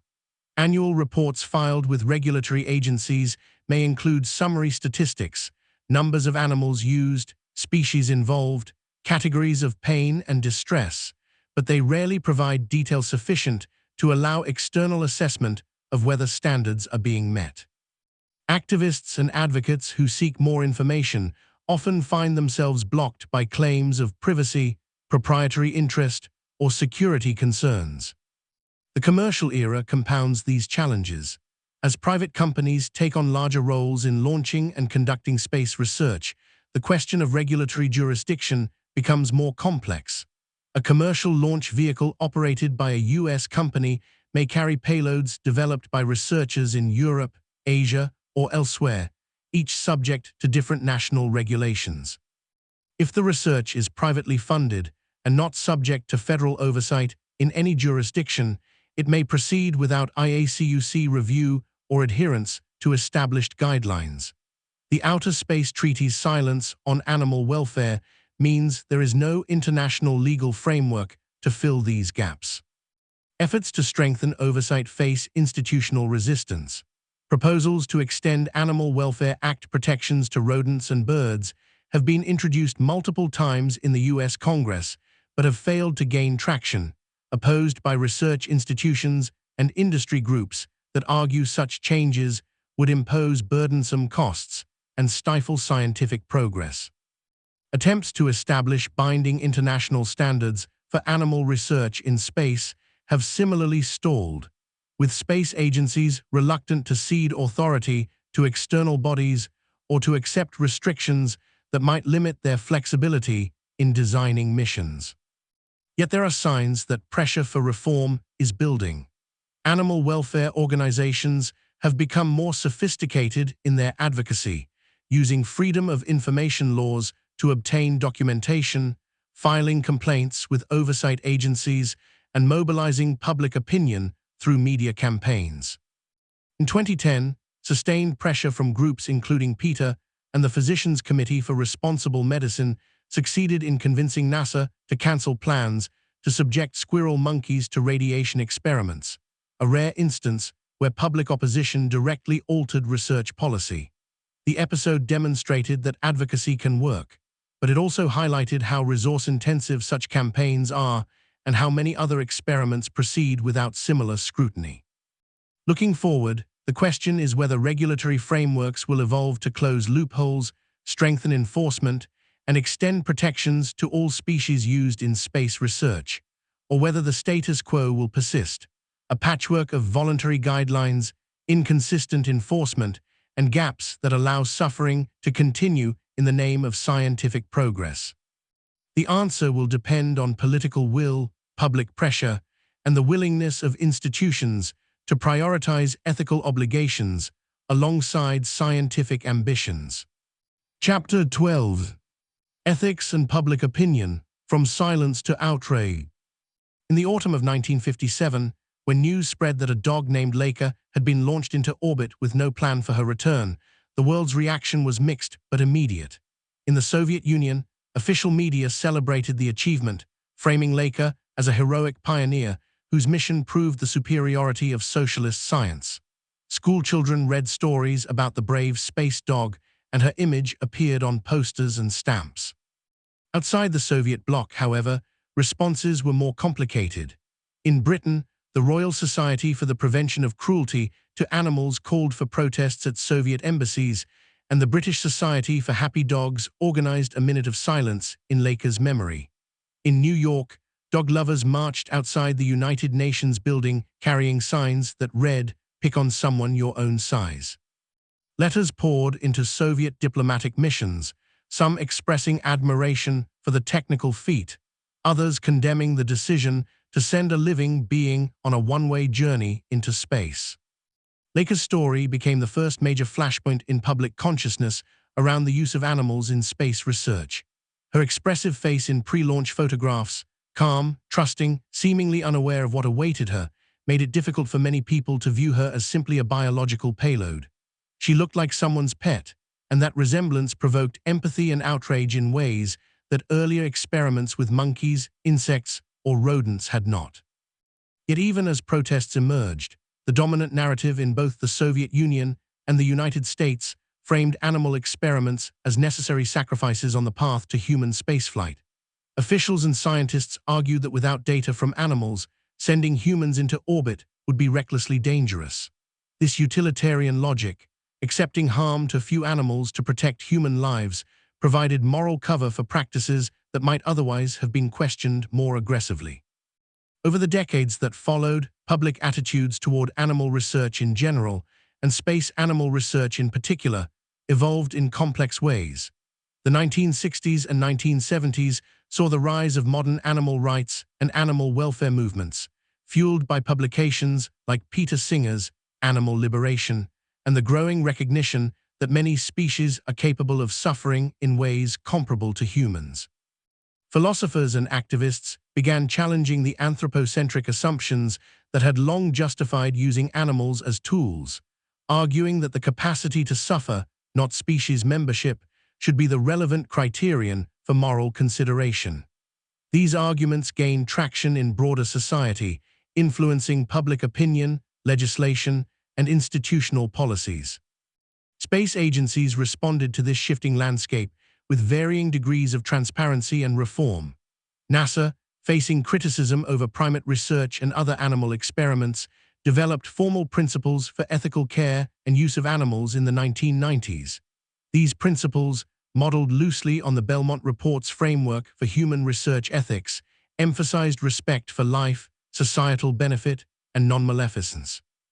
They represented an acknowledgement that ethical considerations could not be entirely subordinated to scientific goals, though they stopped short of prohibiting animal use or mandating alternatives.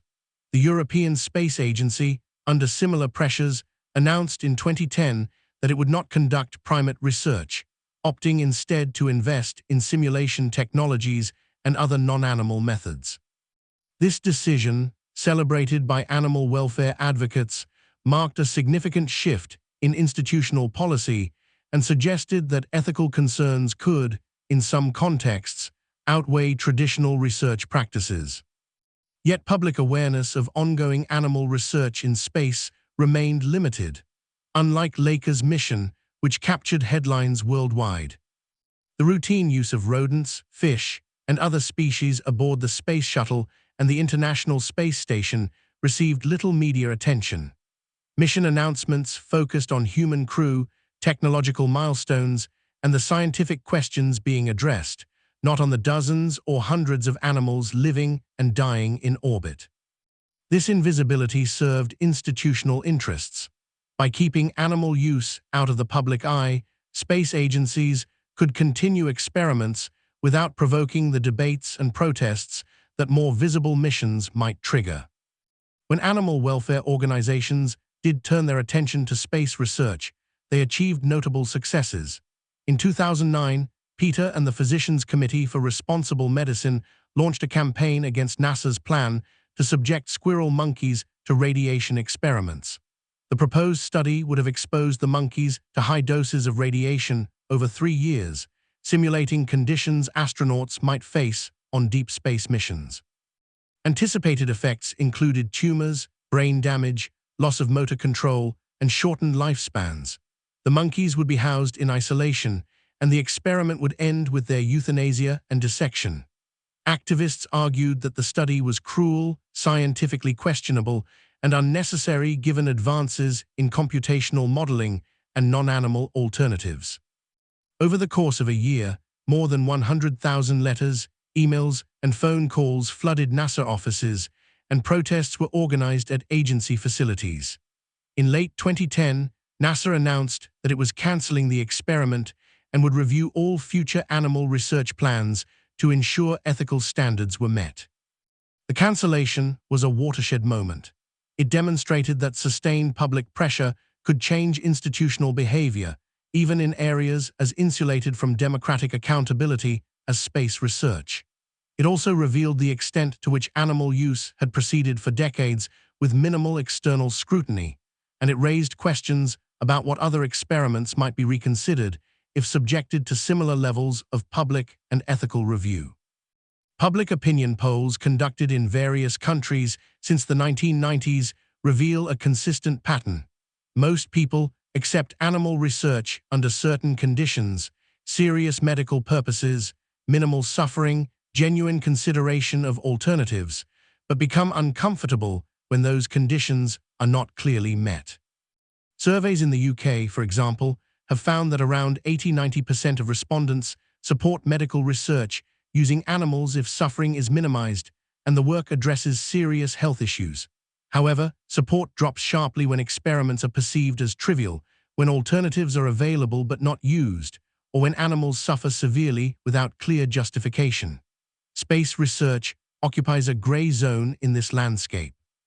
It is not directly medical in the way that cancer or Alzheimer's research might be, yet it is framed as essential for protecting astronaut health and enabling long-duration missions. The public's willingness to accept animal use in this context depends heavily on how the research is communicated and whether alternatives are seen as viable. The rise of social media has changed the dynamics of advocacy and public engagement.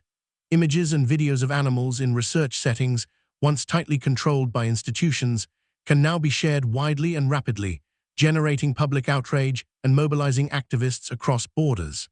Campaigns that once required months of letter writing and phone calls can now unfold in days, with petitions circulating online and reaching hundreds of thousands of signatures. This democratization of information and activism has put new pressure on institutions to be more transparent and more responsive to ethical concerns. It has also made it harder to keep animal research invisible, as whistleblowers, former employees, and even sympathetic insiders leak documentation that reveals conditions and practices that might otherwise remain hidden. Yet backlash against animal rights activism also persists. Some researchers and institutions argue that activists misrepresent the realities of animal research, cherry-picking worst-case examples or using emotional appeals rather than engaging with the scientific rationales for animal use. They point to regulatory frameworks, ethical review processes, and the genuine commitment of many researchers to minimizing suffering as evidence that the system, while imperfect, is fundamentally sound. Critics of activism also argue that disruptive protests and inflammatory rhetoric alienate potential allies and harden opposition, making constructive dialogue more difficult. Studies of public response to disruptive protests have produced mixed results. Some show short-term backlash but long-term shifts in attitudes, while others suggest that confrontational tactics can reinforce existing views rather than changing them. Within the scientific community, attitudes vary widely. Some researchers are deeply troubled by the ethical dimensions of their work and actively seek alternatives, pushing for greater investment in non-animal methods and stricter standards for justifying animal use. Others view such concerns as obstacles to scientific progress, arguing that the benefits of research, knowledge gained, technologies developed, lives saved, outweigh the costs to animals. Between these poles lies a large middle ground of researchers who accept animal use as a necessary tool, but are open to reducing or refining practices if doing so does not compromise scientific goals. The question of whether animals can consent to being used in experiments is one that cuts to the heart of the ethical debate. Unlike human research subjects, who can be informed of risks and give or withhold consent, animals have no voice in the matter. They are selected, confined, manipulated, and often killed without any agency over their circumstances. Some ethicists argue that this absence of consent makes animal research fundamentally unjust. a form of exploitation that cannot be morally justified regardless of the benefits it produces. Others counter that the concept of consent, while central to human ethics, cannot be meaningfully applied to animals, and that the relevant question is not whether animals consent, but whether the suffering imposed on them is proportionate to the benefits gained. Laika remains the most powerful symbol of this tension. Decades after her death, she is remembered not only as a scientific milestone, but as a victim. Monuments, artworks, and cultural references to her story often emphasize the tragedy of her fate and the moral cost of using her as a tool. In 2008, a statue of Laika was unveiled in Moscow, depicting her standing atop a rocket, her gaze turned upward. The inscription acknowledges her role in space exploration, but also honors her as a living being whose life was taken in service of human ambitions. This duality, celebration and mourning, pride and regret, captures the unresolved ethical questions that continue to surround animal research in space. As commercial spaceflight expands and new missions are planned, the potential for renewed public engagement with these issues grows. Private companies, unlike government agencies, may be more vulnerable to reputational pressure and consumer boycotts, giving advocates new leverage. At the same time, the proliferation of actors, companies, research institutions, international collaborations makes oversight and accountability more difficult, creating opportunities for practices that would not be tolerated under more transparent conditions. The trajectory of public opinion suggests a slow but steady shift toward greater concern for animal welfare and greater skepticism of justifications for animal use. This shift is not uniform or linear, and it faces resistance from entrenched interests and from cultural attitudes that view animals primarily as resources. But it is real, and it creates openings for advocates to push for change.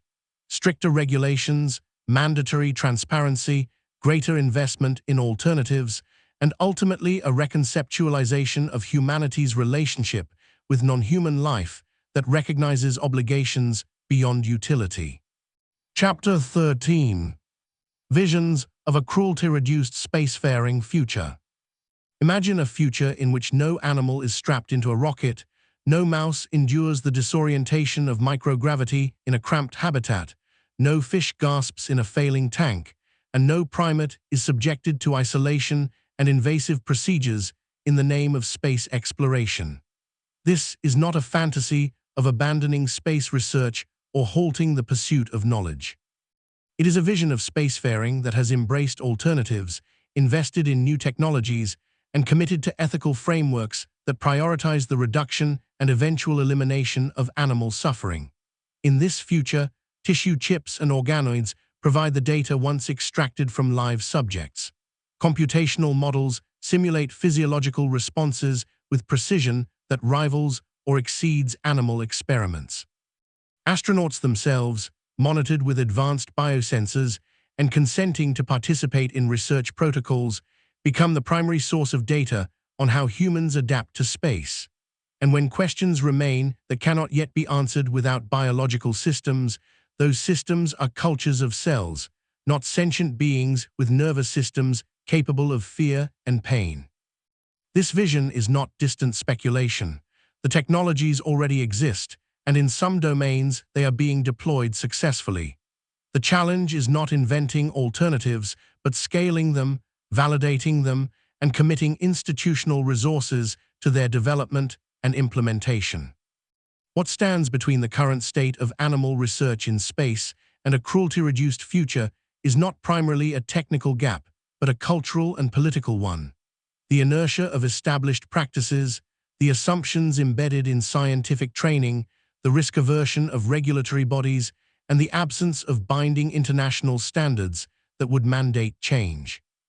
Policy scenarios offer pathways forward. One involves national legislation that extends existing animal welfare protections to cover all species used in space research, including rodents and birds currently excluded in the United States. Such legislation could require that every protocol justify animal use against the availability of alternatives, mandate transparent reporting of numbers and outcomes, and establish independent oversight bodies with authority to reject protocols that fail to meet ethical standards. Similar laws in the European Union have already driven reductions in animal use for cosmetics testing and pharmaceutical development, demonstrating that regulatory pressure can shift practices. Another pathway involves international treaties. The Outer Space Treaty could be amended, or a new agreement could be negotiated to include provisions for the treatment of animals in space research.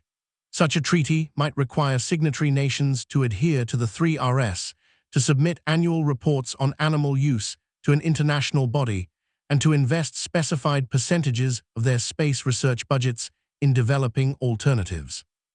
Enforcement mechanisms could include trade sanctions, exclusion from collaborative missions, or reputational costs in the form of public reporting and namming of non-compliant actors.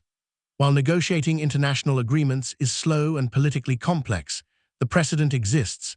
Environmental treaties, arms control agreements, and conventions on human rights have all shaped behavior in domains once thought to be beyond the reach of international law.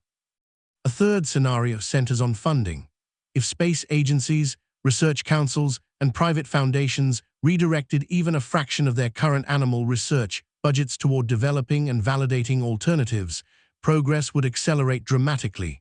Tissue chip technology, organoid culture methods, and computational modeling all require investment in infrastructure, training, and validation studies. Currently, these fields receive modest support compared to the established pipelines for animal research.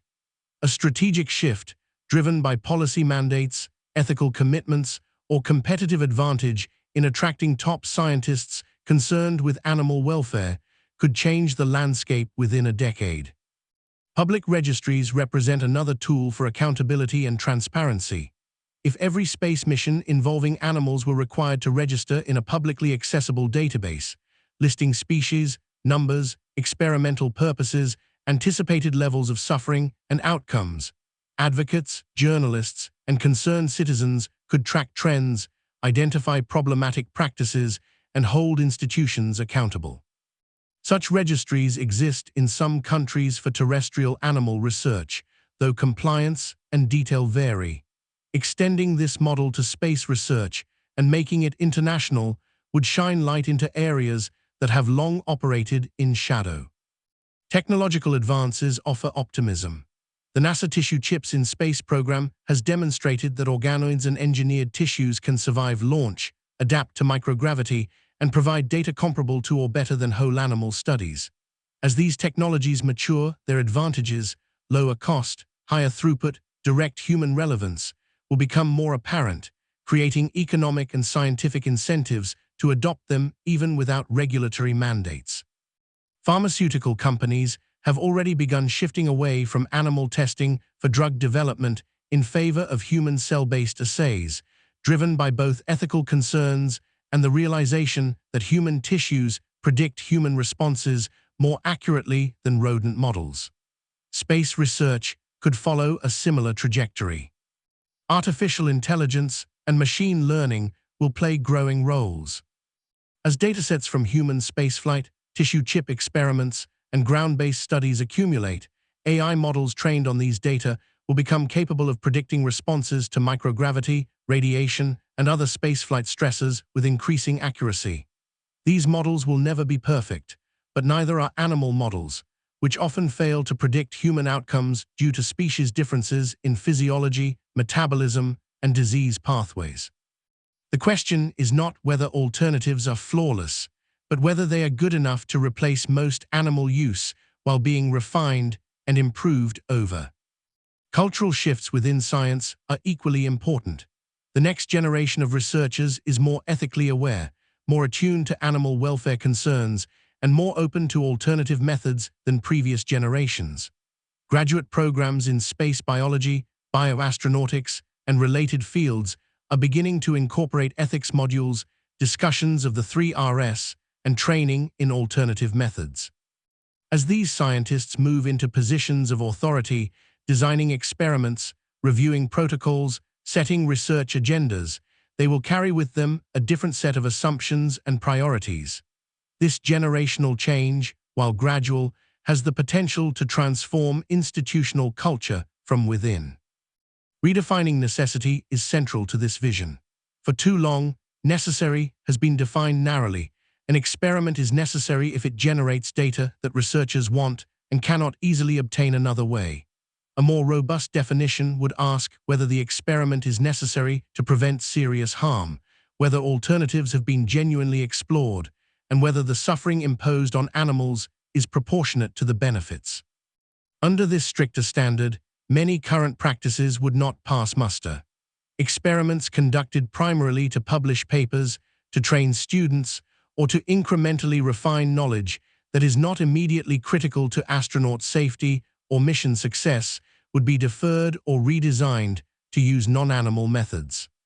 Scenarios for a cruelty-reduced future also include intermediate stages where animal use is dramatically reduced, even if not entirely eliminated.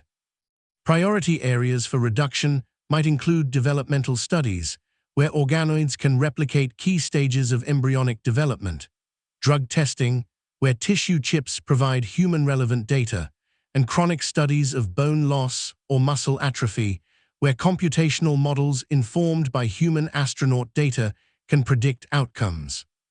Animals might still be used for a narrow set of questions, complex multi-system interactions, for example, but the numbers, the invasiveness, and the cumulative suffering would be orders of magnitude lower than current practice. This pragmatic approach acknowledges that the path to zero animal use may be incremental, but it insists that progress is both possible and morally required. International collaboration could accelerate progress. A consortium of space agencies, research institutions, and biotechnology companies committed to developing alternatives could pool resources, share data, and coordinate validation studies. Such a consortium could establish shared standards for tissue chip design, organoid culture methods, and computational model validation, reducing duplication of effort and speeding the adoption of proven alternatives. It could also serve as a platform for advocacy, demonstrating to policymakers and the public that alternatives are not only feasible but superior in many contexts. The vision of a cruelty-reduced spacefaring future is not utopian. It does not require that humanity abandon space exploration or accept greater risks to astronauts. It requires instead a commitment to ethical principles that recognize the moral standing of non-human animals, a willingness to invest in the technologies and methods that can replace animal use, and the courage to challenge institutional inertia and vested interests that resist change. These are not small asks, but neither are they impossible. History shows that ethical progress, while often slow and contested, does happen. Slavery was abolished, women gained the vote, civil rights movements reshaped societies, and environmental protections were enacted, all in the face of fierce resistance from those who benefited from the status quo. The use of animals in space research is not analogous in scale or impact to these struggles, but the underlying dynamic is similar. A practice once accepted as normal and necessary comes to be seen as morally problematic, and society gradually reorients its practices and policies to reflect that evolving understanding. Spacefaring need not be built on the bodies of animals. It can be built instead on ingenuity, on technologies that respect the lives of all sentient beings, and on a vision of progress that measures success not only by the distance traveled or the knowledge gained, but also by the ethical integrity of the journey. This future is within reach if we choose to reach for it. Chapter 14. American Monkeys and Chimpanzees in Mercury and Apollo Era. The chimpanzee sat in a contoured couch, his body restrained by straps across the chest, waist, and thighs. His arms were secured in sleeves that allowed only limited movement, enough to reach the panel mounted in front of him, but not enough to touch his face or body. Electrodes were taped to his scalp and chest, monitoring brain activity and heart rate. A rectal thermometer, inserted 8 inches deep, tracked his core temperature. The couch was enclosed in a pressurized capsule barely larger than a phone booth, with a small window that offered a narrow view of nothing familiar. Outside, technicians ran through final checks, their voices filtered through speakers into a language of countdowns and status updates that the chimpanzee could not understand. He had been trained for this, hundreds of hours in simulators, conditioned through electric shocks and food rewards to respond to lights and sounds by pulling levers in precise sequences. But no training could prepare him for the violence of launch, the sudden crushing weight, or the moment when weight would disappear entirely, and his body would float against the restraints in a state that violated every instinct evolution had given him. This was Ham, later celebrated as the first chimpanzee in space, but known during training simply as number 65. He was one of 40 chimpanzees purchased by the U.S. Air Force from trappers and animal dealers, taken from their families in the forests of Cameroon and shipped to research facilities in the United States. At Holloman Air Force Base in New Mexico, the young chimps were sorted, assessed, and inducted into Project Mercury's primate program. The goal was straightforward. Before risking human astronauts, NASA wanted to know whether a living being could perform complex tasks during the stress of launch, the disorientation of weightlessness, and the deceleration of re-entry. Chimpanzees, with their close evolutionary relationship to humans, their manual dexterity, and their capacity for learning, were chosen as the most suitable proxies. Training was intensive and punitive. The chimps were placed in restraint chairs, their bodies immobilized, and taught to respond to sequences of lights and sounds by pulling levers. A correct response within 5 seconds earned a banana pellet. A delayed or incorrect response triggered a mild electric shock to the soles of the feet. Over weeks and months, the chimps learned the patterns, their behavior shaped by the twin forces of reward and punishment. They were also exposed to centrifuges that spun them at high speeds, simulating the G-forces of launch, and to altitude chambers that mimicked the low-pressure environment of high-altitude flight. Some chimps adapted quickly, others showed signs of stress, refusing to cooperate or becoming withdrawn. Those who failed to meet performance standards were removed from the program and transferred to other research projects or to zoos. Ham's mission, designated Mr. 2, launched on January 31, 1961. The flight was suborbital. A ballistic arc that would carry the capsule to an altitude of 157 miles before falling back to Earth 16.5 minutes later.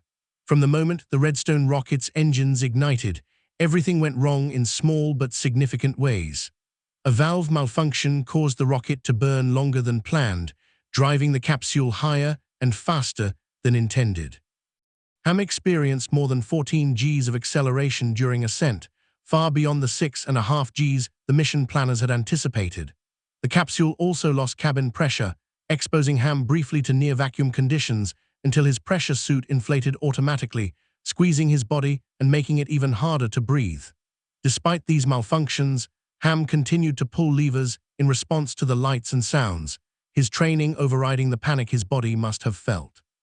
When the capsule splashed down in the Atlantic Ocean, it struck the water with enough force to crack the heat shield and allow water to seep in. Ham, still strapped into his couch, waited while the capsule listed and took on water. Rescue helicopters located the capsule 75 minutes after splashdown and lifted it onto the deck of the recovery ship, where technicians unsealed the hatch and extracted Ham. Photographs taken immediately after recovery show him wide-eyed, exhausted, and visibly distressed, but alive. Medical examinations found that he had lost weight, was dehydrated, and showed elevated stress hormone levels, but had no life-threatening injuries.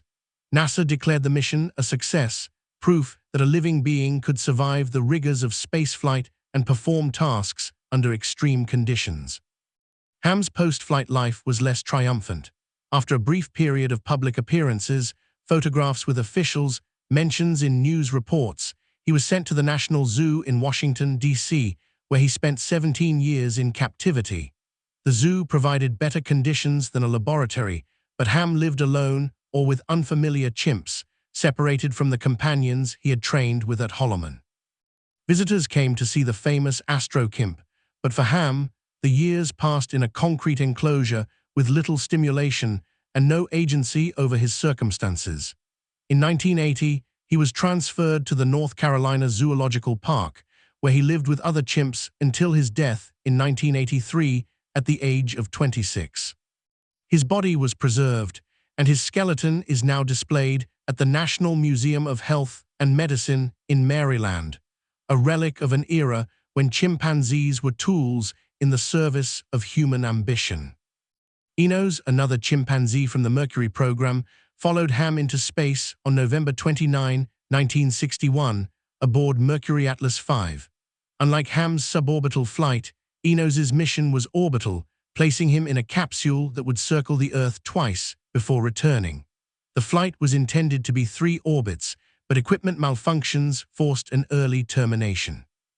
One of the lever response systems failed, delivering electric shocks to Enos even when he responded correctly, a malfunction that turned the flight into a prolonged session of undeserved punishment.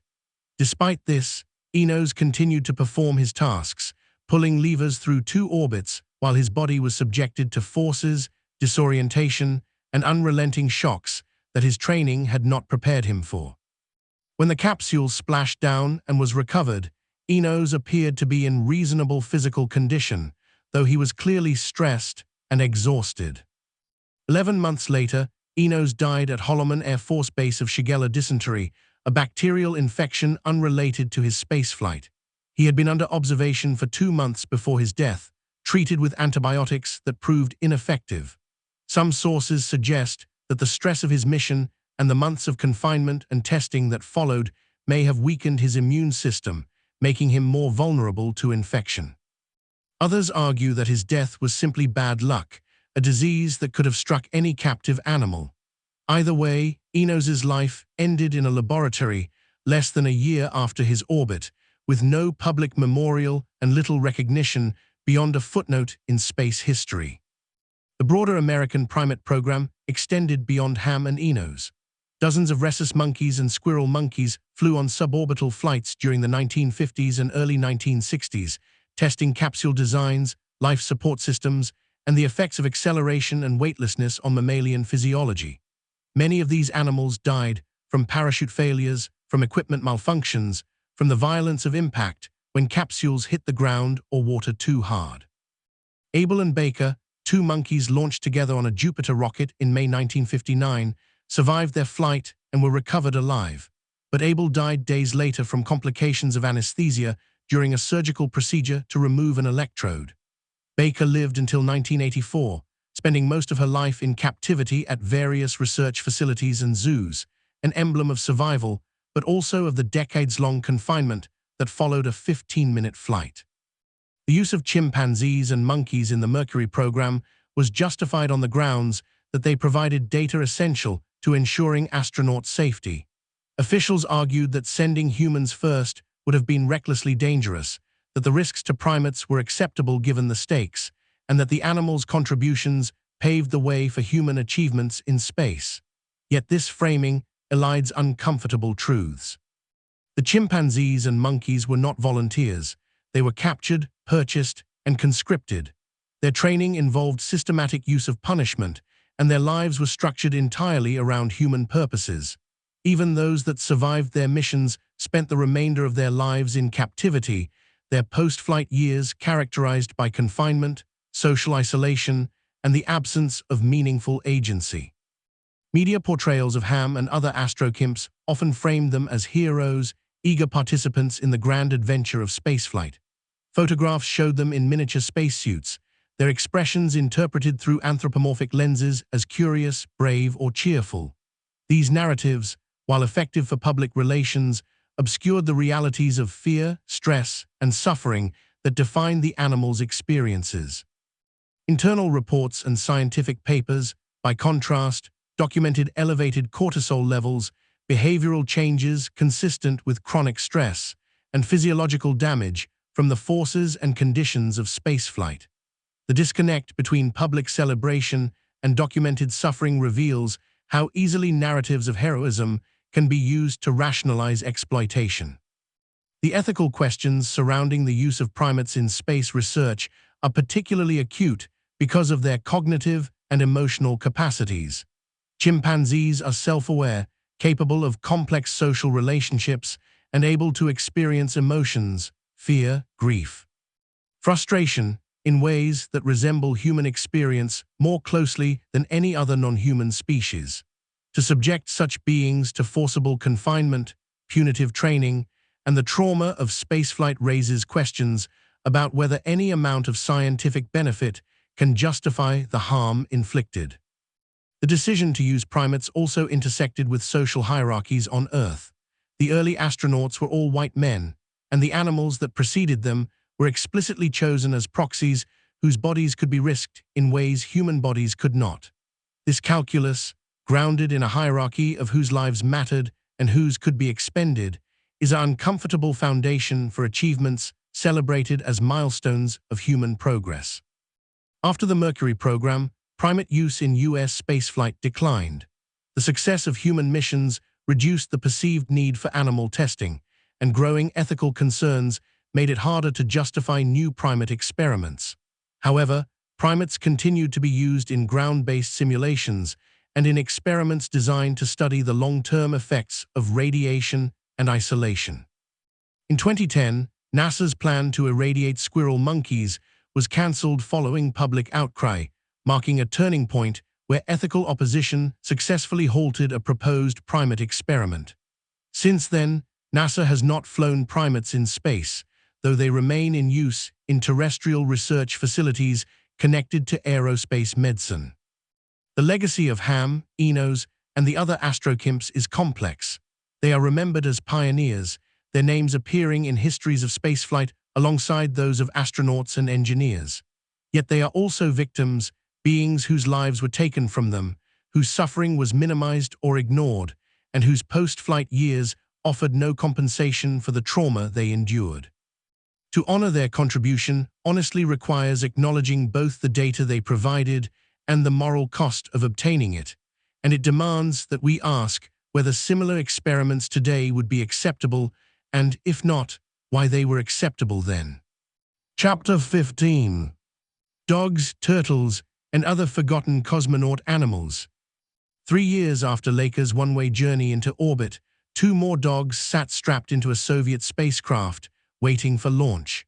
Unlike Laika, Belka and Strelka would return. Engineers had solved the re-entry problem, designing a capsule with heat shielding and parachutes capable of bringing a payload safely back to Earth. On August 19, 1960, the dogs lifted off aboard Korabl Sputnik 2 Sputnik 5, accompanied by 40 mice, 2 rats, a rabbit, fruit flies, and various plants. The mission plan called for 17 orbits over 25 hours, testing not only whether life could survive in space, but whether it could endure prolonged exposure and then be recovered intact. Belka and Strelka were street dogs, chosen for the same reasons Laika had been: their resilience, their adaptability to stress, and their modest size. They had undergone months of training, centrifuge tests, confinement in progressively smaller chambers, conditioning to noise and vibration.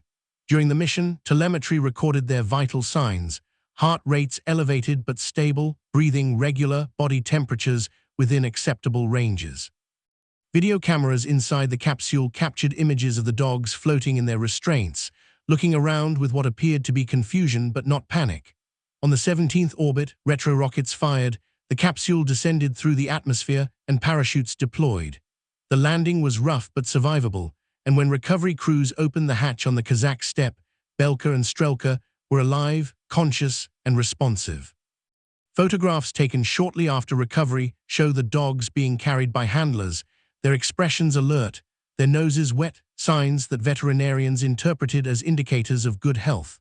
Medical examinations found some weight loss and muscle weakness, but no severe injuries or pathologies. Within days, Belka and Strelka were paraded in front of cameras, appearing at press conferences and public events. They became celebrities, their images appearing on stamps and posters, their story framed as a triumph of Soviet science and a precursor to human spaceflight. Strelka even had puppies months later, one of whom was gifted to Jacqueline Kennedy, a gesture of Cold War diplomacy packaged in the form of a small dog. Yet the narrative of Belka and Strelka's success glosses over what the dogs endured. The 25 hours they spent in orbit were hours of confinement, disorientation, and isolation. The forces of launch and re-entry pressed their bodies with several times their normal weight, and the prolonged weightlessness left them unable to orient themselves in space. The capsule was cramped, noisy, and filled with smells and sounds that had no analogues in their previous experience. While they survived physically, the psychological impact of the mission is harder to measure. After their return, both dogs lived for years in Soviet research facilities and zoos, their post-flight lives structured around observation and display rather than freedom or comfort. Belka and Strelka were not the only Soviet dogs to fly after Laika. In the years leading up to Yuri Gagarin's historic flight in 1961, the Soviet space program launched numerous canine missions, testing different orbital profiles, re-entry techniques, and life support configurations. Some dogs flew multiple times, surviving one mission only to be assigned to another. Veterok and Uguliok set a duration record in 1966, spending 22 days in orbit, longer than any human had stayed in space at that point. They returned severely weakened, their muscles atrophied and their bones brittle, but they survived. Other dogs were not as fortunate. Pichauka and Mushka died when their capsule's re-entry system failed, incinerating them in the atmosphere. Bars and Lisichka were killed when their rocket exploded shortly after launch.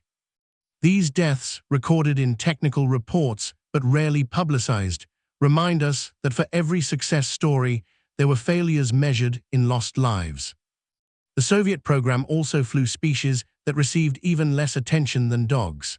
Turtles, specifically Russian steppe tortoises, were launched aboard the Zond 5 spacecraft in September 1968, becoming the first living creatures to orbit the Moon.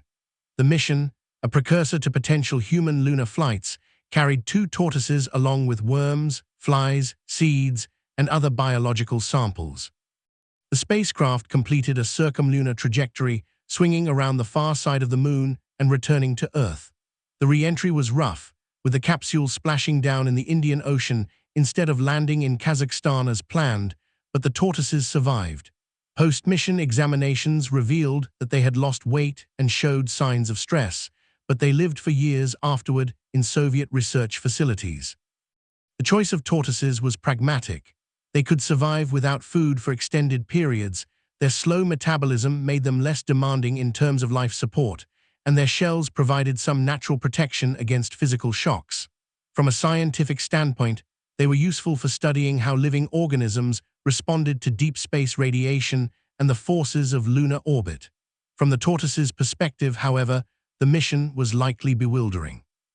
Encased in a small container, subjected to forces and accelerations far beyond anything they had evolved to handle, and exposed to an environment utterly alien, they endured the flight as passive cargo, their survival a testament to their biological resilience rather than to any comfort or care provided by their human handlers. Insects and other invertebrates filled out the biological manifests of Soviet missions. Fruit flies, beetles, and nematode worms flew on numerous flights, often packed by the thousands into small containers. These organisms were used to study the effects of cosmic radiation, the potential for multi-generational life in space, and the impacts of microgravity on development and reproduction. Because they were small, numerous, and perceived as less sentient than mammals, their use provoked little public controversy. Yet the aggregate suffering, millions of individuals subjected to confinement, stress, and often death, formed a hidden layer of the space program's history. The broader pattern of Soviet animal missions reveals a systematic effort to push the boundaries of what living organisms could endure in space. Each flight tested a new variable: longer durations, higher orbits, different re-entry profiles.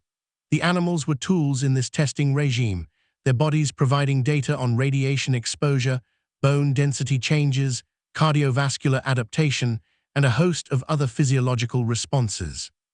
Success was measured in whether the animals returned alive and whether the data collected were useful for planning human missions. The animals' own experiences, their fear, discomfort, and the disruptions to their lives were secondary considerations at best. The invisibility of these animals in popular narratives is telling. While Laika became a global symbol, known even by people with little interest in space history, most of the dogs that flew after her remain obscure. The tortoises that circled the Moon are footnotes, mentioned occasionally in trivia, but rarely given the narrative weight of their journey. Insects and other invertebrates are almost entirely absent from public consciousness, their deaths counted, if at all, only in aggregate statistics. This selective visibility reflects broader cultural attitudes about which animals matter and which can be used without moral concern. Dogs, because they are familiar and emotionally resonant, provoke more empathy than tortoises, and tortoises more than worms. Yet the capacity to suffer is not determined by cultural familiarity, and ethical obligations should not disappear simply because an animal's pain is less visible or less easily imagined. In telling the story of animals in space, these forgotten subjects must be recovered from obscurity. Belka and Strelka, Veterok and Ugoliok, the tortoises of Zond 5, and the countless insects that flew and died in Soviet spacecraft all contributed to the body of knowledge that enabled human spaceflight. Their lives were taken, their bodies used, and their suffering minimized or ignored. To remember them now is an act of moral reckoning, an acknowledgement that progress built on uncounted sacrifices demands reflection, and where possible, restitution in the form of changed practices moving forward. Chapter 16. Final chapter, Moral Reckoning, Conclusion, and Call to Action. The capsule is cold. The animal inside, strapped down, unable to turn or stretch, does not know that it is several hundred kilometers above the Earth, moving at thousands of meters per second. It does not understand that its heartbeat and breath are being transmitted to distant screens, that its body has become a data point in a mission planned years ago by people it has never met. What it knows is simpler and more immediate, that the world is wrong. The smells are metallic and chemical. The sounds are mechanical hums and vibrations that never stop. The light cycles in patterns that have no relation to any natural rhythm. There is no ground beneath its feet, no sky above, only the hard surfaces of a container designed not for comfort, but for survival. Just enough oxygen, just enough warmth, just enough food to keep the body alive until the mission ends. This is the reality that has repeated across 70 years of space exploration. From fruit flies in 1947 to mice on the International Space Station in the 2020s, animals have been sent into environments they cannot understand, subjected to forces they cannot prepare for, and made to endure experiences that serve human purposes, but offer them nothing except fear, disorientation, and often death. The justifications have remained consistent. Animals are necessary to test systems, to gather data, to protect human lives. These justifications are not entirely false, but they are incomplete. They omit the animal's own experiences, they minimize suffering, and they assume that human goals automatically outweigh the costs imposed on non-human life. 70 years is long enough to ask whether this trajectory was necessary or simply convenient, long enough to demand an accounting of what was gained and what was lost, long enough to recognize that the animals who died in capsules, who spun in centrifuges, who were euthanized in orbit or upon return, were not abstract payloads but sentient beings whose lives had value independent of their utility to us. They felt pain when instruments were implanted in their bodies. They felt fear when they were restrained, unable to escape. They felt confusion and stress when the world around them defied every instinct evolution had given them. These experiences are real, measurable, and morally significant, even if they have been systematically undervalued in the calculus of progress. The story of Laika remains central because it crystallizes the moral tension. She was a stray dog, unremarkable except for her resilience, and she was chosen precisely because her life was deemed expendable. Her mission was rushed to meet a political deadline, her death nearly guaranteed by design, and her suffering prolonged by equipment failures that overheated her capsule within hours of launch. Soviet officials lied about how long she survived, framing her as a heroic pioneer rather than acknowledging the brutal reality of her final hours. When the truth emerged decades later, it confirmed what many had suspected, that Laika's life had been traded for propaganda value and scientific data, with little regard for her well-being. She became a symbol not only of technological achievement, but of the moral costs of using animals as tools.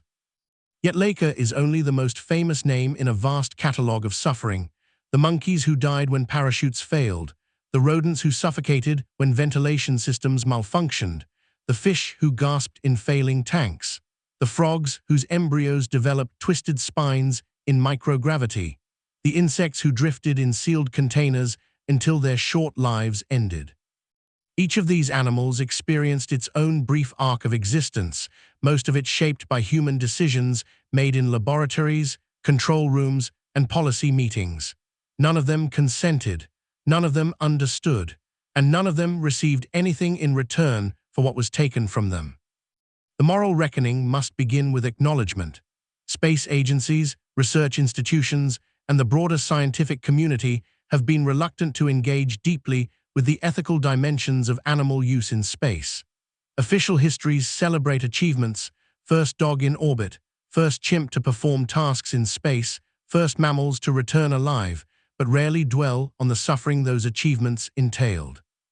When animal welfare is mentioned, it is often in passing, framed as a concern that was balanced against scientific necessity. This framing is insufficient. It treats suffering as a regrettable but acceptable cost rather than as a moral problem that demands serious engagement. A true reckoning would involve transparency, publicly accessible records of every animal used, every experiment conducted, every outcome. It would involve honest assessment of whether alternatives could have been developed sooner if institutions had invested resources and attention. It would involve recognizing that some experiments, in hindsight, were not necessary, that they were conducted because the infrastructure existed, because the culture accepted animal use, and because it was easier to continue established practices than to challenge them. And it would involve commitments for the future, binding standards that prioritize alternatives, enforceable regulations that extend protections to all species, and cultural shifts that place the reduction of animal suffering at the center rather than the periphery of research ethics. The path forward is not a mystery. The technologies exist to reduce and eventually eliminate most animal use in space research. Tissue chips, organoids, computational models, and data from consenting human astronauts can answer the vast majority of questions that currently drive animal experiments. What is lacking is not capability, but commitment, the political will to mandate change, the institutional willingness to reallocate resources, and the cultural shift to recognize that animals are not merely tools, but beings whose suffering matters. Imagine a space program that honors this recognition, one in which no animal is launched without exhaustive demonstration that alternatives are genuinely unavailable, one in which every proposed animal experiment is reviewed not only for scientific merit, but for ethical justification, with the burden of proof on the researchers to show that the harm is proportionate and necessary. One in which international agreements establish minimum standards, enforce transparency, and incentivize the development of non-animal methods. One in which the next generation of space scientists is trained to see alternatives not as obstacles, but as opportunities to do better science with less moral cost. This is not utopian fantasy. Elements of this vision are already being realized in parts of the world, in specific research domains, and among scientists and institutions that have embraced the challenge of reducing animal use. The European Space Agency's rejection of primate research, NASA's tissue chips in space program, and the growing body of evidence that human-derived tissues provide more relevant data than animal models all point toward a future in which animal use is the exception rather than the rule. But achieving that future requires action, not only from scientists and policymakers, but from all of us who care about the ethical dimensions of how humanity moves into space. It requires demanding transparency from institutions that have operated in the shadows. It requires supporting organizations and researchers who are developing alternatives. It requires challenging narratives that celebrate space achievements without acknowledging their costs. And it requires holding space agencies, universities, and commercial companies accountable when they prioritize convenience or tradition over ethical responsibility. The animals who have already been used in space research cannot be brought back. Laika cannot be saved from her overheated capsule. Ham cannot be spared the terror of his malfunction-plagued flight. The countless rodents, fish, and insects who died in orbit or in laboratories cannot be given back the lives they should have had, but we can honor their suffering by ensuring that future generations of animals are not subjected to the same fates. We can insist that the trajectory of space exploration shifts, that the next 70 years look fundamentally different from the last, and that progress is measured not only by how far we go, but by how carefully we treat all living beings along the way. If this story has moved you, if you believe that spacefaring should not be built on uncounted animal suffering, then your voice matters. Contact your representatives and urge them to support legislation that extends animal welfare protections to space research, that mandates investment in alternatives, and that requires full transparency about how animals are used. Support organizations working to reduce animal use in all forms of research, including groups like PETA, the Physicians Committee for Responsible Medicine, and other advocates who have successfully challenged unethical experiments. Share this story with others, friends, family, colleagues, students, so that the hidden costs of space exploration become visible and the demand for change grows louder. If you are a scientist, a student, or someone working in space research, commit to prioritizing alternatives in your own work. Challenge protocols that rely on animals when non-animal methods exist or could be developed. Advocate within your institutions for stronger ethical review and for funding streams dedicated to replacement technologies. Mentor the next generation to see animal use not as inevitable, but as a practice that can and should be phased out. If you are an educator, include the ethical dimensions of animal research in your curriculum. Teach students to ask not only whether an experiment can be done, but whether it should be done, and to evaluate the moral costs alongside the scientific benefits. Encourage critical thinking about the assumptions embedded in research practices and about who gets to decide which lives are expendable. And if you are simply someone who cares about animals, about ethics, about the kind of future we are building, then do not let this story fade. Remember Laika, Ham, Belka, Strelka, Enos, and the countless others whose names we never learned. Remember that their suffering was real, that it mattered, and that we have the power to ensure it does not continue. Like, subscribe, and join the conversation. Let's build a spacefaring civilization that respects all life, not just our own. The future is not yet written, and we can still choose to write it differently.